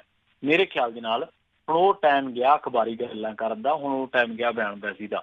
ਜਿਸ ਤਰੀਕੇ ਨਾਲ, ਕਿਉਂਕਿ ਜਥੇਦਾਰ ਸਾਹਿਬ ਬਿਆਨ ਦੇ ਚੁੱਕੇ ਆ, ਹੁਣ ਮੇਰੇ ਖਿਆਲ ਦੇ ਨਾਲ ਜੇਕਰ ਉਹਨਾਂ ਨੇ ਬਿਆਨ ਦਿੱਤਾ ਤਾਂ ਸ਼੍ਰੋਮਣੀ ਕਮੇਟੀ ਨੂੰ ਵੀ ਥੋੜਾ ਸੋਚਣਾ ਚਾਹੀਦਾ ਹੈ। ਜਿਹੜੀਆਂ ਅਗਾਊਂ ਚੀਜ਼ਾਂ ਨੇ, ਜਿੱਥੇ ਪੰਜਾਬੀ ਵਸੋਂ ਸਿੱਖ ਭਾਈਚਾਰਾ ਰਹਿੰਦਾ ਵਾ, ਉੱਥੋਂ ਦੇ ਨੁਮਾਇੰਦਿਆਂ ਨਾਲ ਰਾਬਤਾ ਕਾਇਮ ਕਰਕੇ ਉਹਨਾਂ ਨੂੰ ਇਹ ਯਕੀਨੀ ਬਣਾਇਆ ਜਾਵੇ ਕਿ ਜਦੋਂ ਵੀ ਤੁਹਾਡੇ ਨਾਲ ਕੋਈ ਪ੍ਰਸ਼ਾਸਨ, ਕੋਈ ਲੋਕਲ ਨੁਮਾਇੰਦਾ, ਕੋਈ ਵੀ ਵਧੀਕੀ ਕਰਦਾ ਤਾਂ ਸਾਨੂੰ ਤੁਸੀਂ ਸੂਚਿਤ ਕਰੋ। ਅਸੀਂ ਕੁਝ ਘੰਟਿਆਂ ਦੇ ਵਿੱਚ ਪ੍ਰਸ਼ਾਸਨ ਦੇ ਤੁਹਾਡੇ ਘਰ ਧਾਉਣ ਤੋਂ ਪਹਿਲਾਂ, ਕਿਸੇ ਭਾਈਚਾਰੇ ਦੇ ਤੁਹਾਡੇ ਤੋਂ ਹਮਲਾ ਕਰਨ ਤੋਂ ਪਹਿਲਾਂ ਅਸੀਂ ਤੁਹਾਡੇ ਨਾਲ ਰਾਬਤਾ ਕਾਇਮ ਕਰਾਂਗੇ।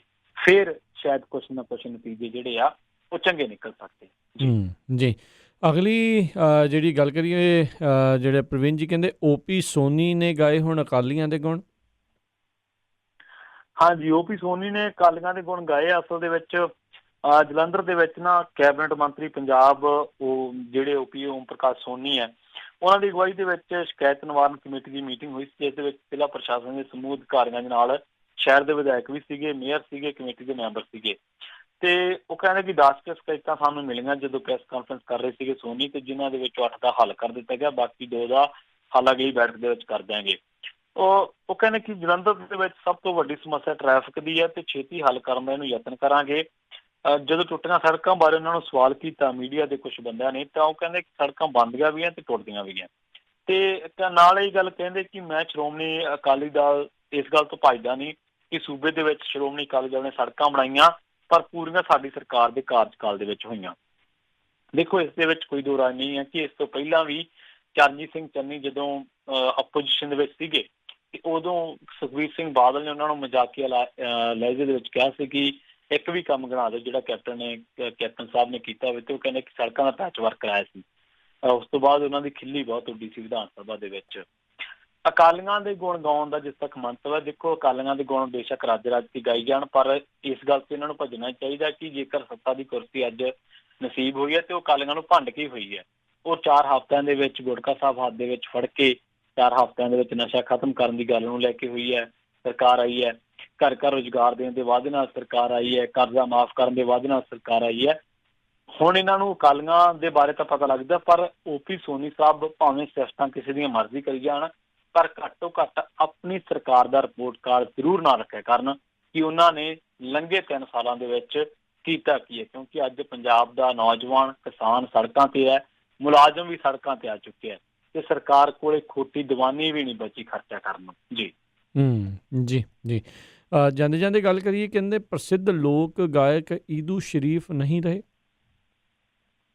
ਦੇਖੋ, ਬਿਲਕੁਲ ਉਹ ਸ਼੍ਰੋਮਣੀ ਢਾਡੀ ਦਾ ਉਹਨਾਂ ਨੂੰ ਖਿਤਾਬ ਮਿਲਿਆ ਸੀਗਾ ਤੇ ਮਨੀ ਮਾਜਰਾ ਦੇ ਵਿੱਚ ਜਿਹੜੇ ਉਹਨਾਂ ਨੇ ਆਪਣੇ ਘਰ ਦੇ ਵਿੱਚ ਆਖਰੀ ਸਾਹ ਲਏ ਆ, ਅਧਰੰਗ ਦੀ ਬਿਮਾਰੀ ਤੋਂ ਪੀੜਤ ਸੀਗੇ ਤੇ ਕੱਲ੍ਹ ਸਪੁਰਦੇ ਖਾਕ ਉਹਨਾਂ ਨੂੰ ਕੀਤਾ ਜਾਣਾ ਵਾ ਤੇ ਆਰਥਿਕ ਤੰਗੀ ਨਾਲ ਜੂਝ ਰਹੇ ਸੀਗੇ। ਇੱਕ ਵਾਰੀ ਉਹਨਾਂ ਦੇ ਕੋਲੇ ਨਵਜੋਤ ਸਿੰਘ ਸਿੱਧੂ ਗਏ ਸੀ, ਸੁਰਜੀਤ ਪਾਤਰ ਵੀ ਗਏ ਸੀਗੇ, ਉਦੋਂ ਉਹਨਾਂ ਨੇ ਕਾਫੀ ਆਰਥਿਕ ਮਦਦ ਕੀਤੀ ਸੀ। ਉਸ ਤੋਂ ਬਾਅਦ ਰਣਜੀਤ ਬਾਵਾ ਤੇ ਸ਼ਾਇਦ ਹਰਭਜਨ ਮਾਨ ਵੀ ਉਹਨਾਂ ਦੇ ਕੋਲੇ ਗਏ ਸੀਗੇ। ਜਾਣਾ ਬੇਸ਼ੱਕ ਹਰੇਕ ਨੇ, ਪਰ ਉਹਨਾਂ ਦਾ ਘਾਟਾ ਪੂਰਾ ਨਹੀਂ ਕੀਤਾ ਜਾ ਸਕਦਾ, ਕਿਉਂਕਿ ਢਾਡੀ ਕਲਾ ਦੇ ਵਿੱਚ ਪੰਜਾਬ ਦੇ ਸੰਗੀਤ ਨੂੰ ਜੋ ਉਹਨਾਂ ਨੇ ਦੇਣ ਦਿੱਤੀ। ਉਹਨਾਂ ਦੇ ਬਹੁਤ ਸਾਰੇ ਸ਼ਾਹਕਾਰ ਹੋਏ, ਜਿਨ੍ਹਾਂ ਦੇ ਵਿੱਚੋਂ ਜ਼ਿੰਦਗੀ ਦੇ ਰੰਗ ਸੱਜਣਾ, ਅੱਜ ਹੋਰ ਤੇ ਕੱਲ ਨੂੰ ਹੋਰ, ਇਸ ਤਰ੍ਹਾਂ ਦੇ ਗਾਣੇ ਜਿਹੜੇ ਲੋਕਾਂ ਦੀ ਜ਼ੁਬਾਨ ਤੇ ਚੜੇ। ਈਦੂ ਸ਼ਰੀਫ ਬਹੁਤ ਵਧੀਆ ਢਾਡੀ ਸੀਗੇ, ਪਰ ਦੁੱਖ ਦੀ ਗੱਲ ਇਹ ਹੈ ਕਿ ਸਾਡੇ ਇੱਥੇ ਜਿਹੜੇ ਸੁਣਨ ਵਾਲੇ ਆ ਉਹਨਾਂ ਦੀ ਚੁਆਇਸ ਪਤਾ ਨਹੀਂ ਕਿਹੋ ਜਿਹੀ ਹੈ। ਉਹ ਜਿਹੜੇ ਚੰਗੇ ਲੋਕ ਨੇ ਉਹ ਰੁਲਦੇ ਫਿਰਦੇ ਆ, ਜਿਹੜੇ ਚੰਗੇ ਫਨਕਾਰ ਨੇ ਰੁਲਦੇ ਫਿਰਦੇ, ਜਦਕਿ ਜਿਹੜਾ ਲੋਕਾਂ ਦਾ ਕੋਈ ਸਾਜ਼ ਦੇ ਨਾਲ, ਧੁਨ ਦੇ ਨਾਲ, ਸੁਰ ਦੇ ਨਾਲ ਕੋਈ ਲੱਗਦਾ ਦੇਗਾ ਨਹੀਂ ਹੈ, ਉਹ ਤੁਹਾਨੂੰ ਪਤਾ ਹੈ ਕਿ ਅੱਜ ਕੱਲ੍ਹ ਸ਼ੋਆਂ ਦੇ ਕਿੰਨੇ ਲੱਖਾਂ ਲੱਗ ਲੈਂਦੇ ਆ ਜੀ। ਜੀ ਜੀ। ਅਤੇ ਬਹੁਤ ਬਹੁਤ ਧੰਨਵਾਦ ਪ੍ਰਵੀਨ ਜੀ, ਤੁਸੀਂ ਸਾਡੇ ਨਾਲ ਜੁੜੇ ਇਹਨਾਂ ਖਬਰਾਂ ਬਾਰੇ ਜਾਣਕਾਰੀ ਦਿੱਤੀਆਂ। ਅਗਲੀ ਵਾਰ ਤੱਕ ਲਈ ਬੜੀ ਮਿਹਰਬਾਨੀ। ਪਿਆਰ ਭਰੀ ਸਤਿ ਸ਼੍ਰੀ ਅਕਾਲ ਜੀ। ਜੀ ਸਤਿ ਸ਼੍ਰੀ ਅਕਾਲ ਜੀ। ਜੀ, ਤੇ ਸਰੋਤਿਓ ਇੱਥੇ ਸਾਡਾ ਅੱਜ ਦਾ ਇਹ ਪ੍ਰੋਗਰਾਮ ਹੁਣ ਸਮਾਪਤ ਹੈ। ਮਿਲਦੇ ਹਾਂ ਅਗਲੀ ਵਾਰ, ਉਦੋਂ ਤੱਕ ਲਈ ਮੇਰੇ ਵੱਲੋਂ ਵੀ ਤੁਹਾਨੂੰ ਸਾਰਿਆਂ ਨੂੰ ਪਿਆਰ ਸਤਿਕਾਰ ਸਤਿ ਸ਼੍ਰੀ ਅਕਾਲ। ਜਿਹਦੇ ਵਾਸਤੇ ਰਹੋ, ਹੱਸਦੇ ਖੇਲਦੇ ਰਹੋ, ਸੁਣਦੇ ਰਹੋ ਪੰਜਾਬੀ ਰੇਡੀਓ USA।